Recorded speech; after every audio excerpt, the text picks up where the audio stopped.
He married her not out of love, but to avenge his father who had betrayed his younger brother to the police. Seraphine Vale walked down the aisle with lifeless eyes, like someone who had long since given up hope of survival. Kael Virelli, the most notorious mafia boss on the East Coast, wanted to see fear on her face. But what he saw was even more terrifying: utter emptiness. Then, on their wedding night, when the bathroom door burst open, he stood frozen.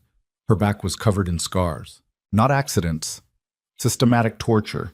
And from that moment, everything he believed in began to crumble.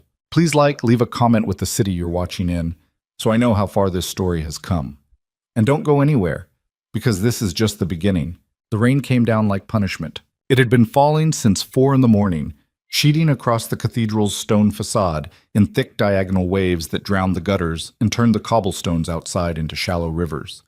By 7, the streets surrounding Blackmore Cathedral were barricaded by men in black suits, with earpieces and expressionless faces. And by 9, every pew inside the building was filled with people who had no business being in the same room together. Politicians sat beside men who bribed them.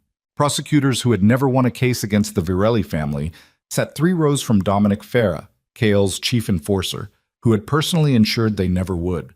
A sitting state senator adjusted his cufflinks and pretended not to notice the man behind him whose name appeared in 3 sealed federal indictments. They were all here because Kael Virelli had told them to be. And no one in that city told Kael Virelli no. He stood at the altar now, hands loosely clasped in front of him, and the word that came to mind when people described him in whispered conversations was never handsome or powerful or even dangerous. The word was still. Kael Virelli was the kind of still that predators achieved right before a strike, a quality of attention so complete and so focused that it registered in the body before the mind could process it. He was 38 years old. He had dark hair going slightly gray at the temples, a jaw that looked like it had been cut rather than grown, and eyes the color of old pewter that had never once, in living memory, communicated warmth. His suit was black, his tie was black. The pocket square was the only concession to the occasion, ivory white, pressed to a knife-edge fold. Marco, standing 2 feet to his left and slightly behind, leaned forward half an inch. "She's at the door," Marco murmured. Kael didn't turn. "I know." He could feel it in the room. The shift in atmosphere that occurred when 200 people simultaneously decided to hold their breath. The organ music climbed 1 register. Somewhere behind him, heels clicked against marble, slow and measured, and the guests turned in their seats with the synchronized movement of people watching something they'd been promised was going to be ugly. Kael turned last. Seraphine Vale walked toward him in a white silk gown with long sleeves despite the summer heat pressing against every stained glass pane in the building. Her hair was dark and pulled away from her face, and the veil was simple, not theatrical, not elaborate, just a thin layer of gauze between her face and the world. She carried no flowers. She had refused them. He'd been told this through a terse message from his own event coordinator that morning, and the detail had struck him as the first genuinely interesting thing anyone had communicated to him about Seraphine Vale in the 6 weeks since he'd arranged this spectacle. He watched her walk. He had expected her father's daughter. He had expected the practiced composure of a woman raised in the company of powerful men.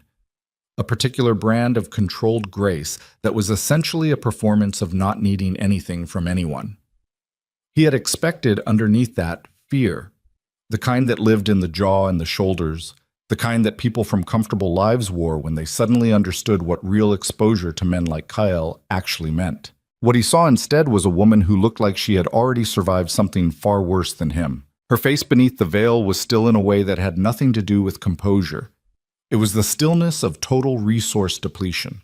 The face of someone who had burned through every available form of emotional fuel and arrived at a state that wasn't peace and wasn't strength, but was something harder than both.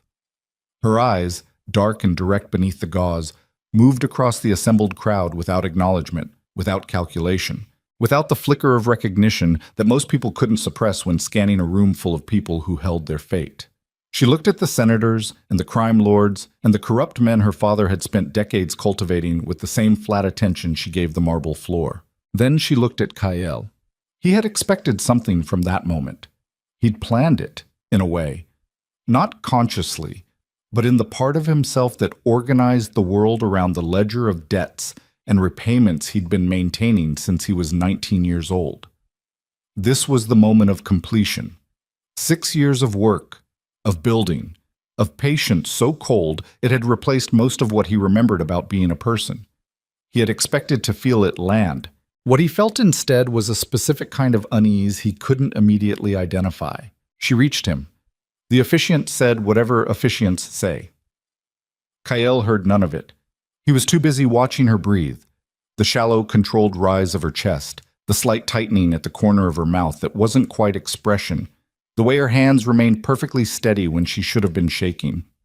She answered the required words in a voice that was low and even and inflectionless, as if she were reciting something she'd memorized years ago and had rehearsed so many times it no longer meant anything at all. When he placed the ring on her finger, she looked down at it with a brief clinical attention, the way someone notes an injury they'll need to address later when they have time.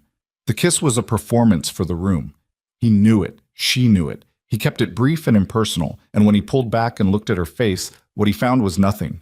No revulsion, no relief, no humiliation, no anger. Nothing. The crowd applauded. Champagne was opened somewhere behind the cathedral, the pop of it swallowed by the continuing percussion of rain against stone. Men who had spent careers opposing each other clinked glasses. The senator adjusted his cufflinks again. Dominic Farah clapped twice, slowly, watching Kael with the complicated expression of a man who had executed Kael's orders for 15 years and had learned to read the small deviations before they became large ones. Kael walked his wife down the aisle of Blackmore Cathedral and did not look at Judge Aldrich Vale, who sat in the third row on the bride's side and watched his daughter's exit with an expression of quiet, proprietary satisfaction that most people in the room mistook for parental emotion. The penthouse occupied the top 2 floors of a building that Kael owned outright and had modified for security purposes to a degree that would have required extensive permitting had he applied for any of it. 43rd floor. Floor-to-ceiling windows along the south and east faces, a view of the harbor that on clear days extended to the open Atlantic, and tonight showed only the black belly of the storm pressing down on a city that seemed to be trying to sink into the ocean. The wedding reception had lasted 4 hours. Kael had stood in it with the patience of a man serving a sentence he'd imposed on himself, accepted congratulations from people who meant none of them, and tracked Seraphine from across every room she moved through without appearing to. She had eaten almost nothing. She had accepted a glass of champagne and carried it for 2 hours without drinking more than 2 sips. She had spoken when spoken to and answered questions in complete sentences that revealed nothing and invited no follow-up. At 11, she had appeared at his elbow. "I'd like to leave," she said. Not a request exactly. A statement of intent delivered in a tone calibrated not to create conflict. "Fine," Kael said. In the car, she sat against the opposite door and looked out at the rain-slicked streets, with her hands folded in her lap, and neither of them said anything for the 20-minute drive. Kael's driver, a former military operative named Soren, who had been with him for 9 years, did not make conversation. The security vehicle behind them maintained its distance. In the elevator, she asked, "Which room is mine?" Kael looked at her. "I'll show you." The penthouse had a primary suite and 4 guest rooms, which he had previously considered excessive and now reconsidered as possibly insufficient. He walked her to the suite he designated, the larger of the guest rooms, converted with new furniture and a private bathroom, as far from his own room as the floor plan permitted. He'd made that decision without fully examining why and was not in the habit of examining his own decisions once made. "There's a security panel inside the closet," he said, standing in the doorway.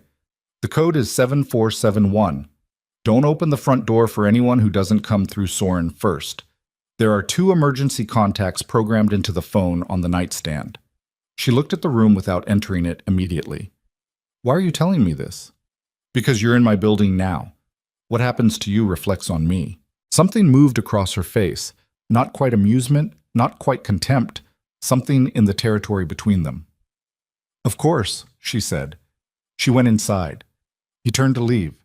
He heard the sound 2 minutes later, the high, clean crack of crystal against tile, followed by a brief, bitten-off sound that might have been a word.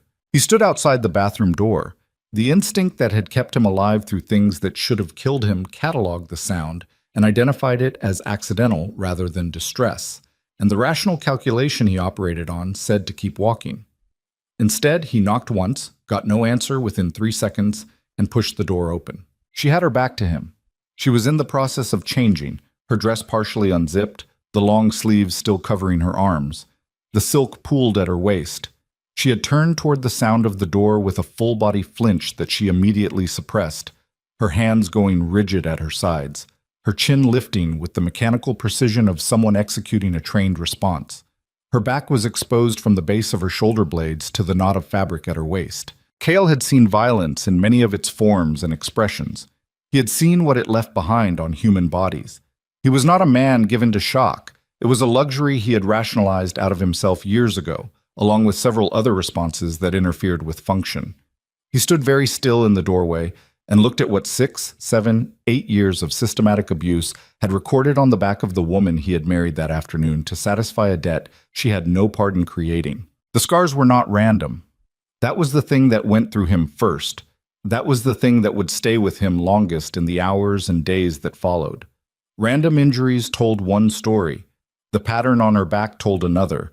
Burn marks that had been placed with deliberate spacing. Welts from a belt that had fallen in overlapping lines, left to heal and then reopened. Something bladed that had gone shallow and long across her right shoulder, carefully enough to scar without damaging anything beneath. Old fractures recorded in the slight asymmetry of her posture, bones that had knit themselves without proper setting. This had been done over time, by someone with consistent access, by someone who knew exactly how much damage to leave visible and how much to conceal beneath fabric. "Close the door," she said. Her voice was entirely flat. Kael did not close the door. "Seraphine, close the door." A fraction harder this time. He closed it from the inside, which was not what she'd meant. He heard her exhale, sharp and controlled, the breath of someone managing. "What do you want?" she said. It wasn't a question. To know how this happened. It didn't happen to me. She reached for the dress where it was slipping, caught it, held it against her chest without turning around. "It was done to me. There's a difference. Now get out." "Who?" "I said get out." She turned then, finally, and looked at him over her shoulder with the dead-level attention of someone who has learned that requests are never enough with certain kinds of men, and that the only language that sometimes works is something harder. "You got what you wanted today. A transaction was completed. We can discuss whatever you think you need to discuss in the morning when I'm dressed. Right now, I'd like you to leave my room." Kael stood there for a moment that was several seconds longer than comfort. Then he left. But he did not sleep. He sat in the dark of his study on the north side of the penthouse with a glass of scotch that he didn't drink, and looked at the storm-compressed skyline and ran through what he knew about Judge Aldrich Vale's relationship with his daughter with a precision that felt almost clinical until it didn't anymore. The public record was unremarkable in its careful construction. Aldrich Vale had served on the federal bench for 23 years. He was known for strict, consistent sentencing, for a biography that emphasized his childhood in a working-class family in the old city, a narrative that had survived 3 decades of professional exposure precisely because no one had looked beneath it with any real intention of finding what was there. He had been widowed when Seraphine was 4 years old. He had raised her publicly with the combination of distance and occasional display that powerful men often passed off as parenting. She had appeared at political events and fundraising dinners from the time she was a teenager, always dressed appropriately, always saying the correct things, never drawing attention to herself in the wrong directions. The file Kael had assembled on Vale when he'd started planning his approach to this revenge 3 years ago contained financial irregularities, judicial conflicts of interest, and a documented series of case outcomes that strongly implied coordination with organized crime networks, specifically with the Garante Syndicate, which had operated through Vale's jurisdiction for a decade and a half with a success rate in criminal proceedings that defied statistical probability. What the file did not contain, what Kael had not thought to look for because he had been looking at Vale as a target rather than as a person, was anything that accounted for what he had just seen in that bathroom. He pulled out his phone and sent a single message to the number he used for research that couldn't go through official channels. Everything you can find on Vale's household records: property, staff turnover, medical providers, private security contracts, Seraphine Vale specifically. Go back 10 years. The reply came in 40 seconds. By morning, He put the phone down and looked at the scotch and thought about the sound she had made after the crystal broke, that brief, involuntary syllable, and the way she had suppressed it immediately, not with embarrassment, but with the mechanical efficiency of someone who had learned that sounds invited consequences. He thought about the way she had flinched when he'd pushed the door open. He thought about the word she'd used. Done to me. Not past tense with grief attached. Past tense the way you described weather, the way you described geography. It was done to me the way a river describes what gravity does to it. He didn't sleep until 4, and when he did, it was in the chair. In the morning, she was already in the kitchen. He found her at the counter with a cup of coffee, dressed in plain dark clothes, her hair pulled back, the long sleeves again. She looked at him when he came in with an expression of neutral appraisal, the way people look at weather they've already decided how to deal with. "Coffee," she said, nodding toward the machine. "A statement, not an offer. It's there if you want it." He poured a cup and stood across the island from her and tried to read her the way he read people, which was something he was very good at and which was not working on her the way it worked on other people. She had no tells. Or rather, she had one tell, a slight millisecond stillness when anything in her environment changed unexpectedly.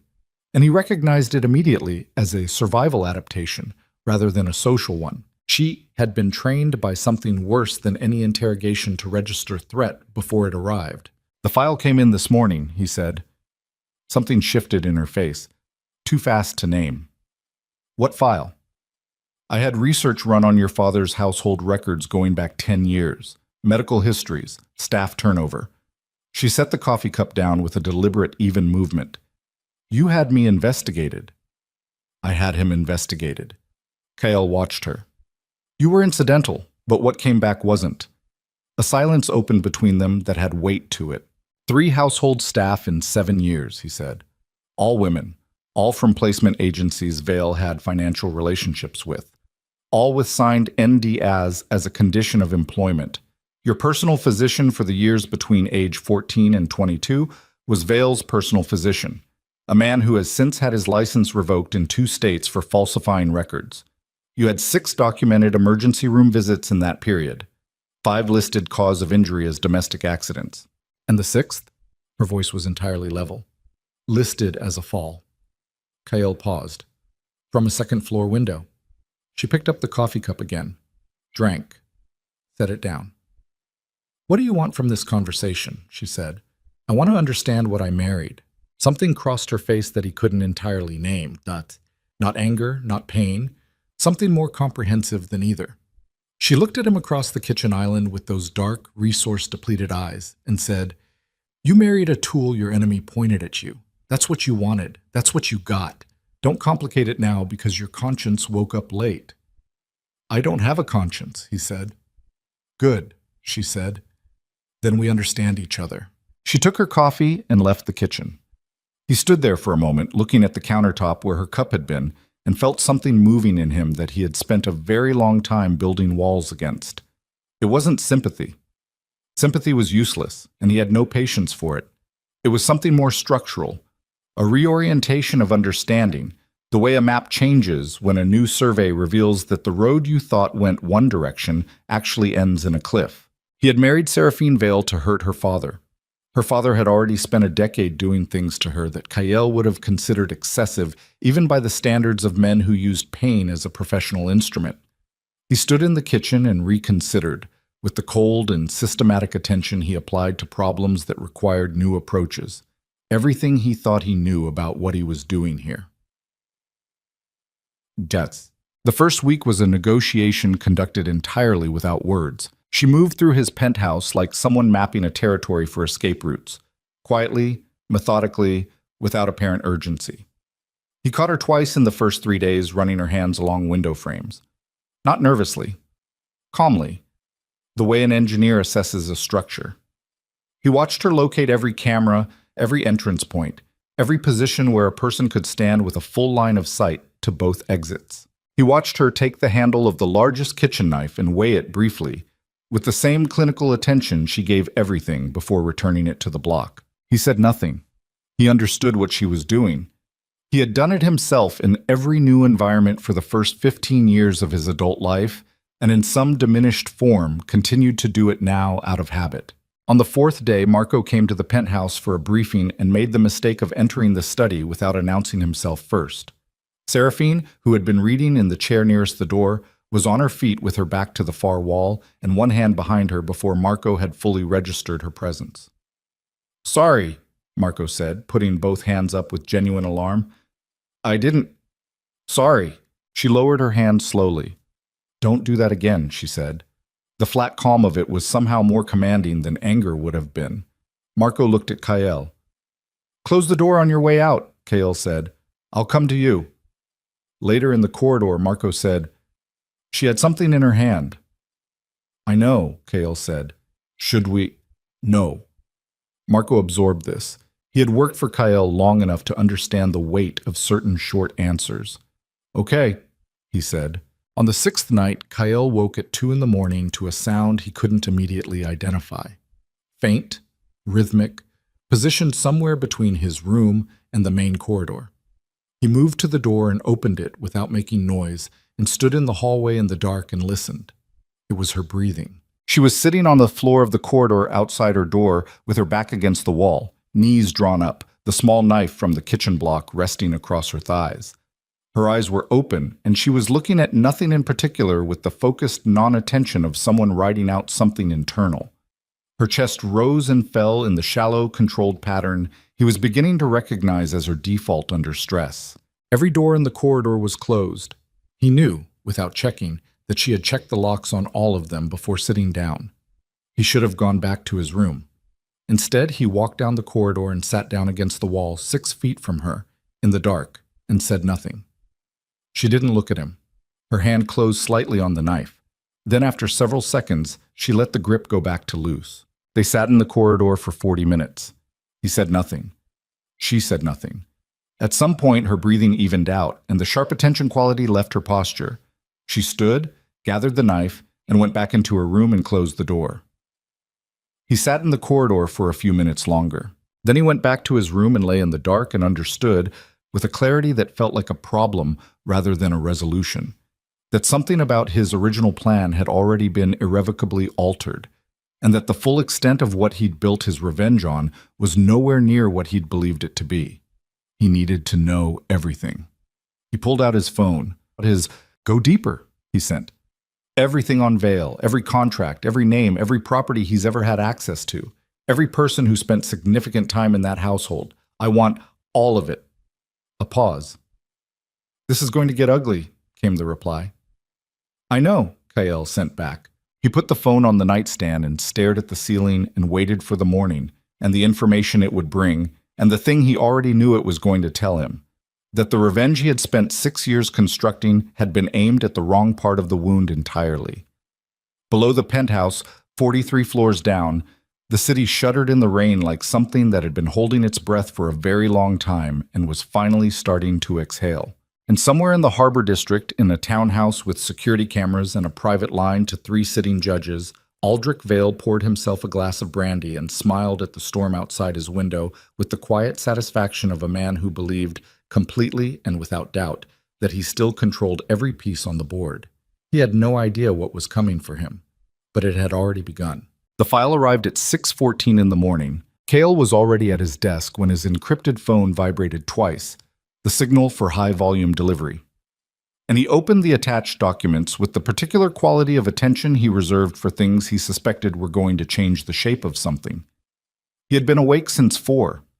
He had made coffee he hadn't drunk and stood at the east window and watched the storm finally exhaust itself over the harbor, leaving behind the gray, wrung-out sky of early morning and streets still running with water. He read for 2 hours without stopping.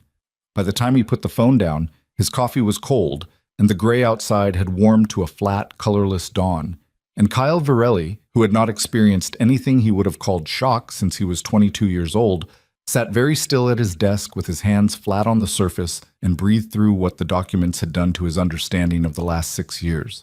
The research was thorough. His contact, a former intelligence analyst who worked exclusively for cash and never asked what the information was for, had gone deep into the architecture of Aldrich Vale's private life and come back with a structure that was nothing like the public record. property holdings under 3 different shell companies, 2 of which were traceable, with effort, to entities connected to the Garante Syndicate's financial network, a private medical account that had processed payments to a physician whose name did not appear in any official capacity, but whose coded billing records, once translated, described a clinical history for a female dependent between the ages of 14 and 23 that made Kael's jaw go tight in a way he couldn't immediately release. There was more. He didn't rush through it. He read every page with the slow, total attention of someone building a new map on top of a destroyed one, laying new coordinates over the ruins of the old. The household staff NDAs. The patterns of isolation, school withdrawal at 16, no documented social activity for 18 months during what would have been her junior year of high school, a period that corresponded exactly with a cluster of medical billing entries that his contact had flagged in red. Private tutors who had signed the same standardized NDA as the household staff. A single police incident report from 7 years ago, filed by a neighbor and subsequently closed without follow-up, that described a disturbance at the Vale residence on a Tuesday evening in November. Closed without follow-up. Vale had been a sitting federal judge. Kael sat at his desk and looked at his hands and understood that the man he had spent 6 years planning to destroy for what he'd done to Dario had been doing something arguably worse to his own daughter for twice that long, and that everyone with the power or the position to have done something about it had looked away, looked down, looked anywhere else, because Aldrich Vale was the kind of man who made looking away the safest available option. He thought about Seraphine sitting on the corridor floor at 2 a.m. with a kitchen knife across her thighs. He thought about Done to Me and the inflectionless precision of it. He pushed back from the desk, stood up, and walked to the kitchen to make fresh coffee. It was something to do with his hands. He was not a man who needed things to do with his hands, but this morning, in this particular reconfiguration of what he was dealing with, the simple mechanics of grinding beans and running water felt necessary. He heard her before he saw her, the soft, practiced sound of someone moving through a space they've learned to navigate without making noise. She appeared in the kitchen doorway in the same plain dark clothes, hair down this morning, and stopped when she saw him already there. A half-second recalibration. Then she moved to the counter and reached for a cup. "I need to ask you something," Kael said. She poured water. "No. I haven't asked it yet." "Whatever the file told you," she said, "the answer is that it's not your business, it's not your problem, and I'd prefer you keep it in whatever folder it came from and leave it there. It's become my business." She turned around and looked at him with the flat, tired patience of someone who has had this particular category of conversation before and found it uniformly useless. "Because you married me." "Right. And now you feel, what? Responsible?" "I feel like I need to understand what I'm dealing with." "You're dealing with a woman who survived her father," she said. "That's all you need to know. That's all there is. The medical records are mine." Something sharpened in her voice without raising in volume. "They happened to my body. They belong to me. You don't get access to them because you paid for a wedding and now you're feeling guilty about your motivations. That's not how this works." Kael looked at her. "I'm not feeling guilty." "Then what are you feeling?" The question landed between them with more weight than she'd probably intended. He didn't answer it immediately because he didn't have a clean answer, which was itself unusual enough to slow him down. "Like I've been operating on incomplete information," he said finally. Something moved across her face. Not softness, nothing as simple as softness, but a slight reduction in the specific quality of wariness she maintained toward him, like a door not opening, but unlocking. "Welcome to my entire life," she said, and poured her coffee and carried it to the window. Marco came at 9 with a situation that required Kael's physical presence at the casino on Whitmore Street, which had experienced a problem in the overnight hours involving 2 of their dealers, a man from the Peluccio crew, and a quantity of cash that had not ended up where it was supposed to. Kael put on a jacket and told Soren to bring the car and paused at the kitchen doorway before leaving. Seraphine was at the table with her coffee and what appeared to be a legal document she was reading with sharp, focused attention. "Don't leave the building," he said. She looked up. "I wasn't planning to." "Soren will be back in 2 hours. If you need anything before that, there's a number in the kitchen drawer." I've been managing my own safety for longer than you've been aware I exist, she said, and went back to the document. He left. In the car, Marco glanced at him in the rearview mirror with the expression of a man forming a question and deciding against it. Say it, Kael said. I'm not saying anything. Marco, I'm just... She reads legal documents for breakfast? Apparently. Another glance. What kind of legal documents? Kael hadn't looked closely enough to read the header. He filed that away. Drive, he said. The Whitmore casino situation was resolved in 40 minutes, which involved Kael sitting across a table from the Peluccio Crew's representative, a heavy, cautious man named Sal, who sweated through his collar, even in air conditioning, and communicating, with the particular economy of expression that came from never needing to raise his voice, exactly what the consequences of further irregularities would look like. Sal nodded a great deal. The cash was returned. Certain arrangements were adjusted. On the way back, Kael's phone rang with a number he didn't recognize, which he would normally not answer. He answered it. Mr. Varelli. A voice he didn't know.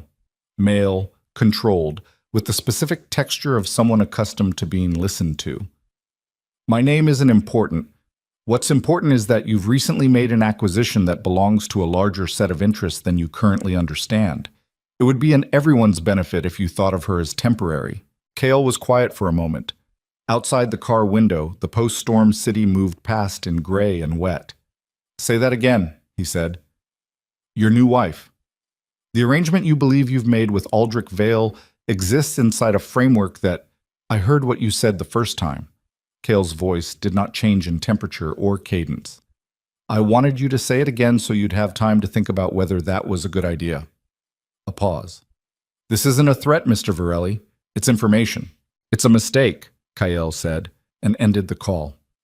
He looked at Marco. Get me everything on incoming calls to the penthouse line in the last 72 hours.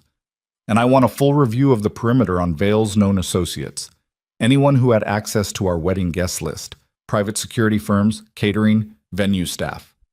Marco already had his own phone out. Who was that? Someone who doesn't understand yet what they've gotten involved in. Kael put his phone away and looked out the window. They will. He was back at the penthouse by noon.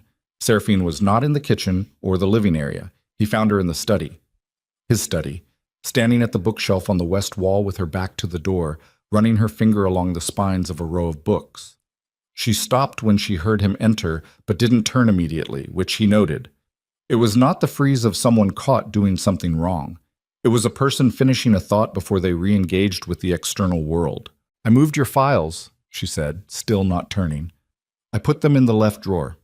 They were in the wrong order. He looked at his desk. The files that had been stacked in a particular arrangement, one he used as a loose organizational system by urgency rather than subject, were gone from the surface. I had a system, he said. You had a pile. She turned now. In her hands was a book, one of the legal texts from the upper shelf, dense and annotated. Your system was in your head. The pile was just stress made physical. He looked at her for a moment. What were you reading this morning? She considered whether to answer. He could see the calculation happening. A filing from 6 years ago, she said. One of my father's cases. I've been collecting documents on him for 4 years. He moved into the room. Collecting them how? Carefully. She set the book on the corner of the desk. He had a private server. He was meticulous about encryption, but careless about physical access, because he never believed anyone in his household would have reason to look. He was wrong about that. You have copies of his case files. I have copies of a great many things. Her eyes held his. I told you last night, I've been surviving. Surviving isn't passive. It requires information. Kael sat down in the chair across from the desk. Not his own chair, the visitor's chair, which was not something he'd done in this room before. He looked at her and reconsidered everything about the way he'd constructed his approach to this. What do you know about the Garante Syndicate's relationship with your father? He asked. Something changed in her face. Not surprise. The opposite of surprise. The look of someone who has been waiting for a specific question and is reassessing the person asking it. More than I want to, she said. Enough to bring down 4 sitting judges, 2 state senators, and a federal prosecutor if the right person had the right access to put it in front of an untouchable investigator. She paused. I've never found the right person. You might have now, Kyle said. The silence that followed was different from the previous silences between them. It had direction. Why would you help me? She said. Not suspicious, analytical. A genuine question. Because your father sold my brother to the federal government for money, Kyle said. I've been building toward him for 6 years. What I have now, he nodded at the phone in his pocket, where the morning's file still sat, changes the structure of how I go at him. What you have changes it further. This isn't altruism, she said. No. You want to use what I know? Yes. She looked at him with the unsentimental appraisal that was becoming familiar to him. At least you're honest about it, she said. I'm always honest, he said. I'm just not always kind. Those aren't the same thing. Something in her face shifted, a small, involuntary movement at the corner of her mouth that wasn't quite a smile but was in its neighborhood, there and gone in under a second. No, she said. They're not. Tant. The war started on a Thursday. It didn't announce itself as war. It arrived, the way real violence usually did, as something that looked first like an accident. One of Kyle's freight operations near the southern docks reported a shipping container that had been tampered with overnight, locks cut, contents documented, relocked.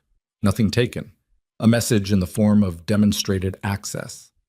2 days later, a vehicle belonging to one of his mid-level distributors was found burning on an overpass in the industrial district. The distributor himself was fine, home with his family, unaware until he got the call. But his passenger, a man named Cutter, who had worked collections for Kyle for 8 years, was not in the vehicle and was not answering his phone. Cutter turned up on Friday morning outside the south entrance of Kyle's Whitmore Casino. He was alive. He had been beaten with a precision that spoke of professional instruction. Maximally painful, nothing permanently damaged, every injury positioned to be visible above a collar. Around his neck, on a cord, was a folded piece of paper. The paper had 3 words on it: "We see you." Cale read it standing on the sidewalk outside the casino in the 10 o'clock sun, with Marco at his left shoulder reading it over his arm, and felt something cold and specific move through him that had nothing to do with fear and everything to do with recognition. This was coordinated. This was resourced. This was not the Palucho crew or any of the standard friction points in his operation. This was someone with access to his logistics, his personnel movements, his physical locations. Someone who had been watching for long enough to know how to land the first message cleanly. He thought about the phone call in the car, an acquisition that belongs to a larger set of interests. He thought about Aldrich Vale's private server and the names his new wife had described with the flat certainty of someone reciting a list they had memorized years ago. "Get me Dominic," he said to Marco. "He's already on his way." Dominic Farah arrived at the casino within 20 minutes and stood across the table from Kyle in the back office with the same compressed, deliberate energy he'd maintained through 15 years of working in Kyle's orbit. Dominic was 51 years old and had the build of someone who had stayed physical past the age when most men stopped, and his face carried the specific quality of absolute reliability that Kyle valued above most other human attributes. "The container job was Marcello Faust's people," Dominic said. "I'm 90% on that. Faust has been expanding his network in the dock district for 2 years, and he doesn't move without backing. The car, harder to say. Different methodology, different crew. 2 separate operations," Kyle said. "Coordinated, but through a third party, not directly."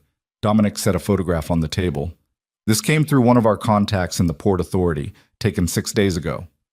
The photograph showed a parking structure near the harbor. 3 vehicles. 2 men visible near the center car, faces partly obscured. "The car is registered to a company called Haverford Logistics. Haverford Logistics is a subsidiary of Vale Holdings," Kyle said. Dominic looked at him. "Yes." Marco, standing near the door, made a sound that wasn't quite a word. "Someone is running coordinated pressure on our operation using infrastructure connected to Vale," Kyle said. He was looking at the photograph with a focused stillness. "That means either Vale is directly orchestrating this, or someone in his network is using his assets independently, or he stopped. Or the marriage spooked someone, Dominic said. Someone with access to Vale's resources who doesn't want you close to him. Someone who called me yesterday and told me to think of Seraphine as temporary. Dominic absorbed this. His jaw tightened once. They're moving fast. They're moving scared. Kyle put the photograph down. Scared people make mistakes. I want 24-hour coverage on every property connected to Vale Holdings. I want names on both men in that photograph by tomorrow morning. And I want to know if Vale himself has moved from his townhouse in the last 48 hours. He hasn't, Dominic said. I've had eyes on the townhouse since the wedding. Cale looked up. Since before I asked you to. Yes. A beat. Good, Cale said. He didn't tell Seraphine immediately. He came back to the penthouse that evening and she was in the kitchen again. She seemed to gravitate toward the kitchen in the evenings. He was beginning to understand because it was the room with the most exits and the best sightlines to the front door. And she looked at his face when he came in and said, "Something happened." Not a question. "Some friction in one of my operations," he said. "Don't do that." She was looking at him with the still, direct attention that he was learning was her version of intensity. "I'm not a civilian. I've been inside information networks connected to your world for 4 years. Don't manage what you tell me like I'll fall apart." He looked at her for a moment. Then he sat down at the kitchen island and told her about the container, the car, Cutter, and the phone call. He told her about Haverford Logistics and the Vale Holdings connection. He watched her face as he talked. She listened without interrupting, without expression, with the total absorption of someone filing everything into a structure they're building in real time. When he finished, she was quiet for several seconds. "Renner Voss," she said. Cale waited. "He's been my father's operational intermediary for 8 years. He runs the entities my father can't be directly connected to. Haverford is his. The Dock District expansion, that'll be Voss coordinating with Faust, because Faust owes Voss money through 2 different shell arrangements." She looked at Kyle. "Voss is the one who called you. He has my father's voice patterns on file for calls like that. He uses a modulator sometimes, but if it was a direct call to your mobile, it was him personally. He's careful, but he's vain. He likes to make the calls himself." Cale stared at her. "How do you know all of this?" "Because I sat in that house for years and I listened to everything," she said. "Because when you have no power and no exits, information is the only thing you can accumulate that no one can physically take from you." She held his gaze. "I told you. I have been surviving." Surviving required a complete map of what I was surviving inside. He felt the specific recalibration that came from encountering a level of competence he hadn't anticipated and hadn't properly budgeted for. He was not a man who made this error often. "I need everything you have on Voss," he said. "I know." She stood and moved to the far counter where she opened a cabinet above the refrigerator and removed a slim, battered notebook, the kind with a hard cover, held shut with an elastic band. She set it on the island in front of him. "I've been waiting for a reason to use this." He looked at the notebook. He looked at her. 4 years, he said. 4 years, she confirmed. What followed was 3 days that restructured everything. He read the notebook in a single sitting while she answered his questions with the flat, precise delivery of a woman who had rehearsed this debrief in her own head so many times that the emotional weight of the material had been separated through sheer repetition from the factual content. Names, dates, financial flows, properties. The men who came to her father's townhouse through the private entrance on the east side of the building, whose faces she had memorized from the study window over years of careful observation. The conversations she had overheard through the particular acoustics of a house where she had learned to exist as invisibly as possible because visibility had consequences. The picture that assembled itself from her 4 years of documentation and Kael's 6 years of investigation was larger and uglier than either of them had understood alone. Vale's network wasn't simply corruption at the judicial level. It was a systematic arrangement for protecting and facilitating a specific category of criminal enterprise, the kind that moved human beings rather than drugs or money, the kind with the highest margins and the lowest operational visibility, when the right judges were insulating it from scrutiny. On the second day, when Kyle read the section of the notebook dealing with the properties Vale's shell companies had provided access to over an 8-year period, he stopped for a long time. "These addresses," he said. She was sitting across the table. She looked at his face and then at the notebook. "Yes." "These are transport hubs." "Yes." He looked up at her. "You know what moved through them." "I know what I documented," she said carefully. "I know the dates, and the volume estimates, and the names of the coordinating parties. I don't know—" She stopped. Her jaw tightened once. "I know enough." Cale set the notebook down on the table very carefully, the way you set down something whose weight has shifted mid-lift. "The Garanti Syndicate's trafficking operations ran through Vale-controlled properties," he said. It wasn't a question. "For at least 6 years that I can document," she said. "Probably longer." The silence in the room had a particular quality. He looked at her across the table and understood something else. Something about the specific category of leverage her father had been willing to use her for. Something about why a man with that level of criminal exposure would need the kind of total control he'd exercised over his own household. Something about the fear that had made looking away the permanent condition of everyone in her life. "You could have gone to someone with this," he said, "years ago." "Who?" she said. One word. The flattest possible delivery. And she was right, of course. The list of people she could have gone to with documentation of Aldrich Vale's network overlapped almost completely with the list of people in that network. The federal prosecutor was in the notebook.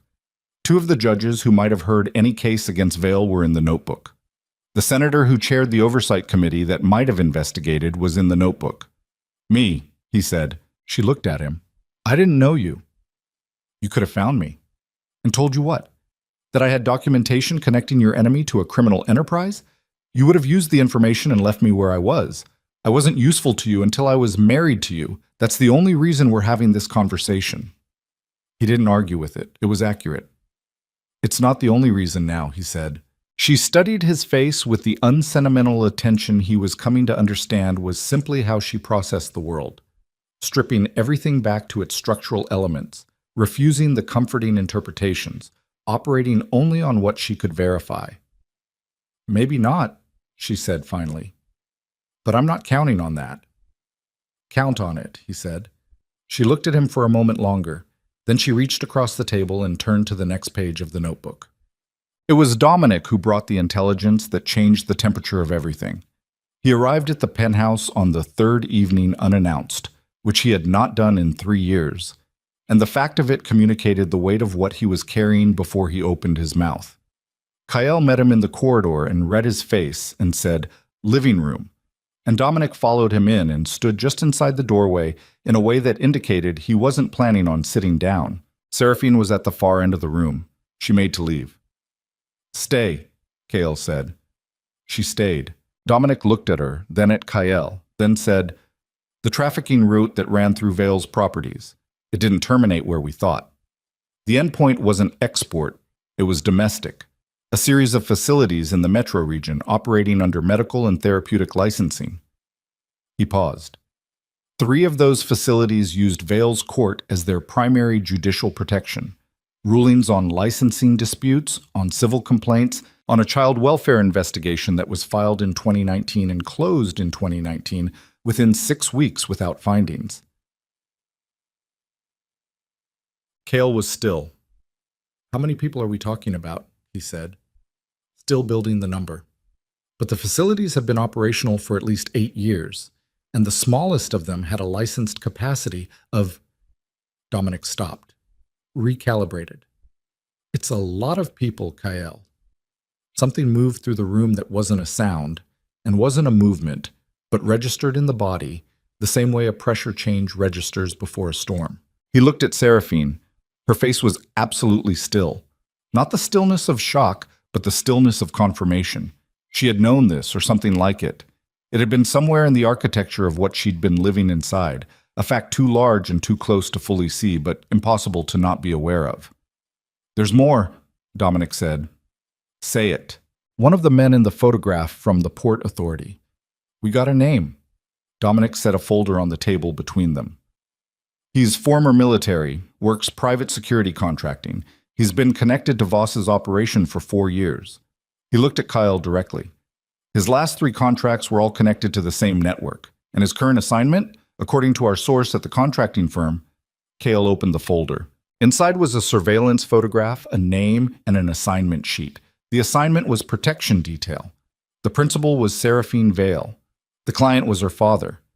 Kale stood with the folder in his hands and looked at the assignment sheet and felt something go very quiet inside him. The specific, clarifying quiet that preceded the moments in his life when he had made decisions that could not be unmade. He's been tracking her since before the wedding, Dominic said. The marriage didn't catch him off guard. He planned for it. He knew where she was going, and he put assets in place around the building before you. He's been watching this building, Kyle said. Since the day after the wedding, yes. The folder was still in his hands. He set it down on the table with the careful precision of someone managing something larger than the physical object. He turned to Seraphine. She had read the assignment sheet from across the table. Her face was doing the thing he'd seen it do exactly twice before. Not breaking, not collapsing, but reconfiguring. Finding the new shape of a reality she'd suspected, and was now confirming, and building her next functional response around the new information with a speed and lack of self-pity that was, if he was going to be honest with himself, one of the most extraordinary things he had ever watched a person do. "He's never let me leave," she said. Her voice was even. "Not really. Every time I thought there was distance between us, it was distance he permitted." "Not this time," Kyle said. She looked at him. "This time is different," he said. "Why?" she said. "Because this time he's in my building's sightline." Kale picked up his phone. "And that is the last mistake he's going to make." He called Dominic's number. Dominic was still standing 10 feet away, but this was a call that needed to be on the record. And when it connected, he said, "I want every Vale Holdings property under surveillance by midnight. I want Voss's location confirmed and held. And I want the name of every sitting official in this city who appears in that notebook." A pause on the line as Dominic processed this. "That's a significant escalation," Dominic said carefully. "Yes," Kyle said. He ended the call and looked at Seraphine and felt the exact weight of the moment. The place where a decision becomes structural rather than reactive, where the thing you're doing stops being response and becomes intent. There was no going back from this. There hadn't been since he'd read that notebook. There hadn't been, if he was fully honest, since he'd stood in a bathroom doorway 6 days ago and understood for the first time what he had walked into. She was looking at him with the dark, resource-depleted eyes that no longer read to him as empty. They read as the eyes of a person who had survived by seeing clearly and was seeing clearly now. "This is going to get very bad before it gets better," she said. "Yes," he said, "and you're doing it anyway." "Yes." She looked at him for a long moment in the quiet of the living room, 43 floors above a city that was already beginning to shift beneath the pressure of what was coming, and said nothing. But something in her face changed. A single, small, involuntary change in the quality of the attention she was pointing at him that meant something he didn't have a word for and didn't try to name. She picked up the notebook from the table, held it out to him. "Then you're going to need all of this," she said. He took it. And somewhere across the city, in a townhouse with cameras at every corner and a private line to men who had made their careers out of looking away, Aldrich Vale received a phone call from Renner Voss that lasted 4 minutes and ended with Vale setting down his glass of brandy and looking at the far wall of his study with the expression of a man who was beginning, very slowly, very late, to understand that something had gone wrong with his calculation. Not wrong enough to frighten him yet, but the night was still young. And in the penthouse above the harbor, the woman he had spent a decade trying to erase was sitting across a table from the most dangerous man in the city, turning pages in the dark, and what was in those pages was going to... The names in the notebook burned through the city's power structure like acid through copper wire. Slow at first, then all at once. Kale worked through the night following Dominic's revelation, not with the frantic energy of someone reacting, but with the cold, systematic focus of a man who had decided that everything he'd built over 6 years needed to be reoriented around a new center of gravity. He sat at his desk while Seraphine sat at the opposite end of the table, and they worked in a silence that had stopped being uncomfortable 3 days ago and become something more functional. Two people who had separately accumulated pieces of the same map and were now laying them against each other to find where they aligned. She knew the names. He knew the money. Together, the picture was complete enough to be catastrophic. By 2 in the morning, he had sent 4 separate encrypted packages to 4 separate recipients.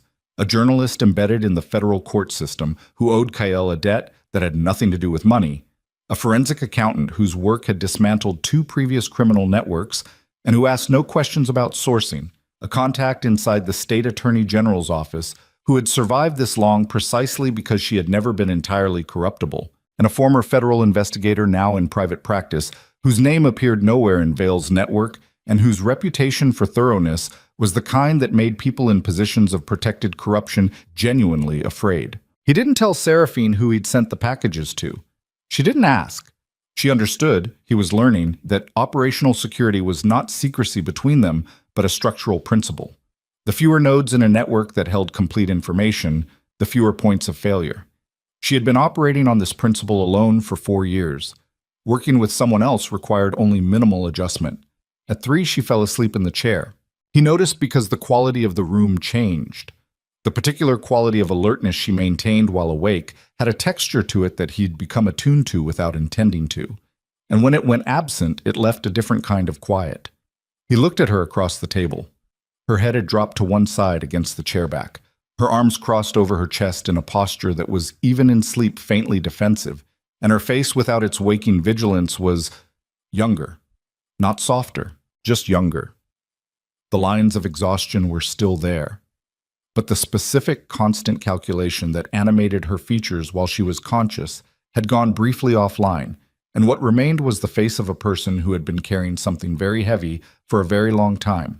He got up and retrieved a blanket from the hall closet and placed it over her with the careful, minimal movement of someone aware that she slept the way people slept, who had learned that sounds in the night had meanings. She didn't wake. He went back to his desk and kept working. The first response came at 7:15 the next morning, not from any of his 4 recipients, but from Dominic, who called rather than messaged, which meant it was too large for text. "The surveillance on the Vale Holdings properties," Dominic said. "We found something. Tell me." "The facility on Archer Road, the one licensed as a residential therapeutic center." A pause with weight behind it. "It's not empty, Kyle." The specific phrasing of it landed before the content did. "How many?" Kale said. "We're still counting. Our people made entry at 6 this morning when the overnight staff rotated out. There was a window, about 40 minutes. What they found was—" Dominic stopped. In 15 years, Dominic Farah had not stopped mid-sentence when delivering intelligence. "There are children in there." The room was very quiet. "Ages," Kyle said. His voice had gone to a register he rarely used. Not louder, but stripped of everything except the factual. Youngest visible, maybe 9 or 10. Oldest teenagers. Our people counted at least 14 before they had to pull back. Another pause. "They're being held under medical pretense. Paperwork, staff uniforms, the whole structure. From the outside, from any official inspection, it reads as a licensed care facility." "Who signed the licensing?" 3 separate judicial reviews over 8 years, all through Vale's court. Kyle stood up from his desk. He moved to the window and looked out at the morning harbor, and stood there with the phone against his ear and breathed through what was moving through him. Not shock, because he had read the notebook and understood the direction, but the specific clarifying fury that came from theory becoming concrete, from a pattern becoming faces. "Pull them out," he said. "Kale, that's not the exposure risk. Pull them out." He said it the same way both times. Same register, same pace. "Get them out of that building today and get them somewhere I trust. Call Mira." Mira Solan ran a network of transition housing that operated in the city's margins and had never in 10 years asked Kyle where the people he sent to her had come from or what they'd survived. "Tell her I'm calling in every favor she's ever owed me and a few she hasn't accumulated yet." "If Vale's people see movement at that facility—" "Good," Kale said. "Let them see it. Let them know we know." He ended the call and stood at the window and looked at the harbor. Behind him, he heard the chair creak. He turned. Seraphine was awake, the blanket folded neatly in her lap, her eyes open and already at full operational intensity. the sleep having cleared from her face with the speed of someone whose nervous system had long since stopped allowing for gradual transitions. She had heard enough. "How many facilities?" she said. "We have confirmed one. There are at least 3 more properties in the notebook with similar licensing structures." She stood up. The blanket fell to the chair. "There are 5, she said. I documented 5. I didn't know what was in all of them. I knew what was in 2. She looked at him with the specific steadiness of someone saying something they have held for a long time and needed to say once clearly and then put down. "I couldn't get them out. I didn't have the resources. I tried twice to find a way, and both times it—" She stopped. Her jaw worked once. "I tried." "I know," he said. "Don't say that like it's enough." "I'm not saying it's enough. I'm saying I know." He looked at her. "We're getting them out today. All of them, from every facility we can confirm. I need the addresses from your documentation. All 5. She was already moving toward the table where the notebook lay. The operation to empty the 5 facilities took 11 hours and required more coordination than anything Kael had deployed in 4 years. He pulled resources from 3 separate cities, called in obligations that had been accumulating for years, and directed everything through Dominic with the flat, continuous efficiency of a man who had decided that speed was more important than elegance and that the consequences could be managed afterward. He did not leave the penthouse. Seraphine did not leave the penthouse. They stood at his operations table, a secondary surface he had assembled in the living room with laptops and encrypted communication lines, and managed incoming intelligence with a division of labor that had established itself without discussion. He made the structural decisions. She caught the details he missed because she knew the geography of her father's network from the inside in ways his 6 years of external investigation had never fully accessed. At one point, Marco called with a location question, and Seraphine answered it before Kael could. A cross street, a building entrance, a code for the rear security panel that she provided from memory without hesitation. Marco was silent for 2 seconds on the line, processing the voice he hadn't expected. "Copy that," Marco said, and the professionalism of it was its own form of acknowledgement. By 6 in the evening, Dominic confirmed that 4 of the 5 facilities had been emptied. The 5th, the largest, the one on Renfield Avenue with the most complete legitimate-seeming infrastructure, had been vacated by Vale's people before Kael's team arrived. Someone had warned them. Kael stood with his phone in his hand and looked at the map on the laptop screen and felt the specific cold clarity that came from understanding that the operation had a leak. "Who knew the full list of facilities?" he said. Dominic's voice was careful. "On our end. You, me, the 4 team leads. That's it." "The team leads knew their individual targets, not the full list." "Correct." "Then it came from somewhere else." He looked at Seraphine. She was looking at the map with an expression he couldn't fully read. Not quite recognition, but something adjacent to it. Something she was working through. "What?" he said. She looked up at him. "I gave you 5 addresses last night." "Yes." "I pulled them from memory. I've never written them down in the same place before." She paused. "The Renfield location. I documented it differently from the others. Separate notation system. If someone with access to the full notebook had cross-referenced..." She stopped. "The notebook hasn't left this room," Kael said. "I know." They looked at each other across the operations table. "The other 4 facilities' addresses," she said slowly. "Those were in the main section. They were accessible if anyone had access to the notebook in the last 12 hours. Her eyes moved briefly, involuntarily, toward the corridor that led to the penthouse's secondary entrance. Kael said, "Soren." He said it quietly. He didn't move immediately. He stood with the phone in his hand and worked through the structural implications of what he was considering. The timeline, the access points, the specific information windows, with the precision of someone who had made this kind of assessment before and understood that speed without accuracy was worse than slowness. Then he put the phone down and walked to the security panel by the main door and pulled up the access log for the last 24 hours. Soren had been in the penthouse at 11:47 the previous night. His keycard entry was logged at the secondary corridor entrance. Duration of stay, 4 minutes. Logged exit. Kael had been at his desk. Seraphine had been asleep in the chair. The notebook had been on the table between them, closed, but present. 4 minutes was enough. He stood at the security panel for a moment. Then he called Dominic. "Soren," he said, a pause that was 3 seconds longer than Dominic's pauses usually were. "I'll find him." "Find him fast," Kyle said, "before Vale's people do, because if they reach him first, I lose the information about what he gave them and when." He ended the call and stood with his back to the room and breathed through the specific, familiar nausea of betrayal. Familiar not because it happened often, but because when it happened in his world, it always carried the same specific weight.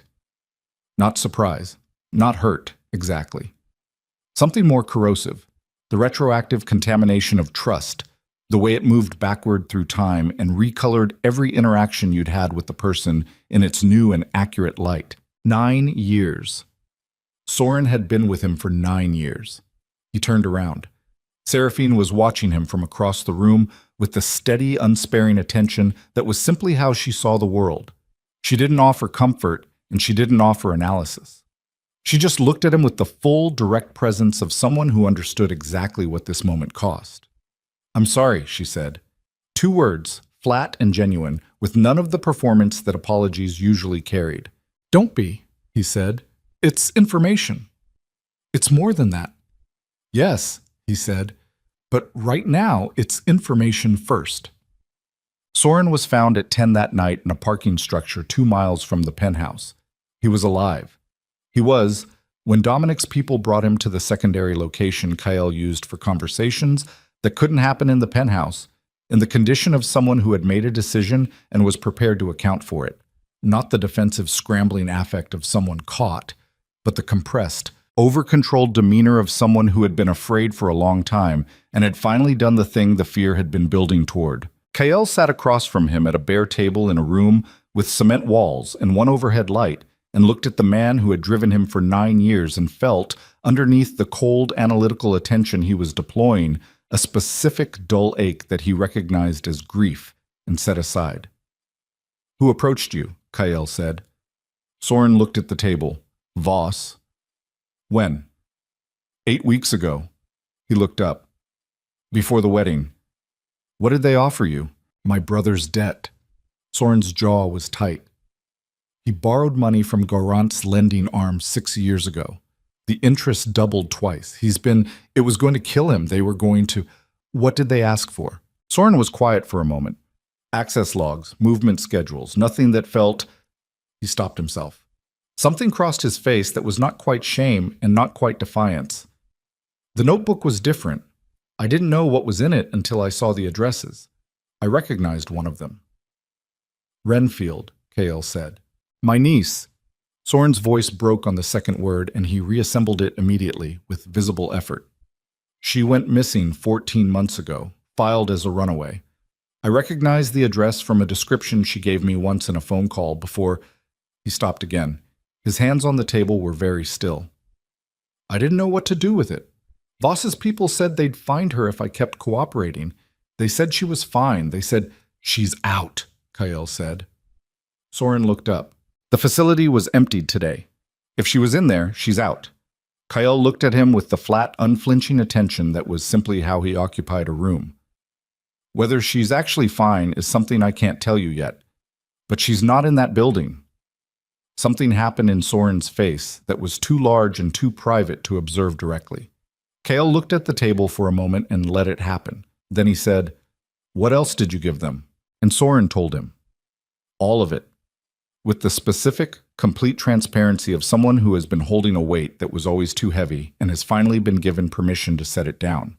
It took 40 minutes, and by the end of it, Kyle had a full accounting of the intelligence that had moved from his operation to Voss's network over 8 weeks. The timeline of the wedding planning, Seraphine's presence in the penthouse, the surveillance gaps in the building's external coverage, and, most critically, the identities of 2 of the 4 recipients Kyle had sent intelligence packages to the previous night. The forensic accountant, the journalist. Both compromised before the packages even arrived. Kale sat with this information for a long moment. "The other 2 recipients," he said. "Did Voss ask specifically about them?" "He asked for the full list. I only saw 2 names." Soren met his eyes. I didn't see the other two. I didn't know them. That's the truth. Kale looked at him for a long moment. He believed him. Not because Soren had demonstrated trustworthiness, he hadn't, for 8 weeks he categorically hadn't, but because the architecture of the deception was consistent with what Soren could access and what he couldn't, and the specific way a man tells a truth he knows is insufficient was different from the way he tells a lie. And Kyle had been reading those differences for a very long time. He stood up. You're going to stay here tonight. Tomorrow, you're going to give Dominic a complete written account of every communication with Voss. Dates, methods, content, everything. After that, he stopped. He looked at Soren, who was looking at the table again with the hollowed-out expression of someone awaiting a sentence. After that, I'll find out what happened to your niece, and I'll tell you myself. What comes after that depends on what happened to her. Soren looked up. Kyle left the room. In the car on the way back to the penthouse, alone for the first time in 36 hours, he ran the damage assessment in his head with the mechanical precision of someone cataloging a destroyed structure to determine what, if anything, remained load-bearing. 2 of his 4 intelligence recipients were blown. Vale's network had warning on the facility operations, had evacuated the Renfield site, and now had a clear picture of the scope of Kyle's move against them.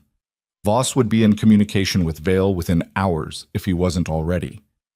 The coordinated pressure on Kyle's operations, the shipping container, the burning car, the message carved into Cutter, would almost certainly escalate in response to today's facility extractions. And somewhere in the city, the 2 recipients whose identities Soren hadn't known, the state attorney general's contact and the former federal investigator, were sitting with packages that were now the only undamaged channels Kyle had into any official accountability structure. He needed to move faster than Vale could react. He needed to hit everything simultaneously. He needed Seraphine's full documentation, organized and transmitted in a form that could survive legal scrutiny, to reach both untouched recipients before Vale's people identified who they were.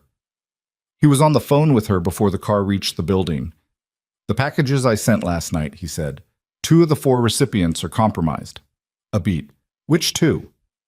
The journalist and the accountant. Another beat, shorter. The other 2? Still clean as far as I can confirm.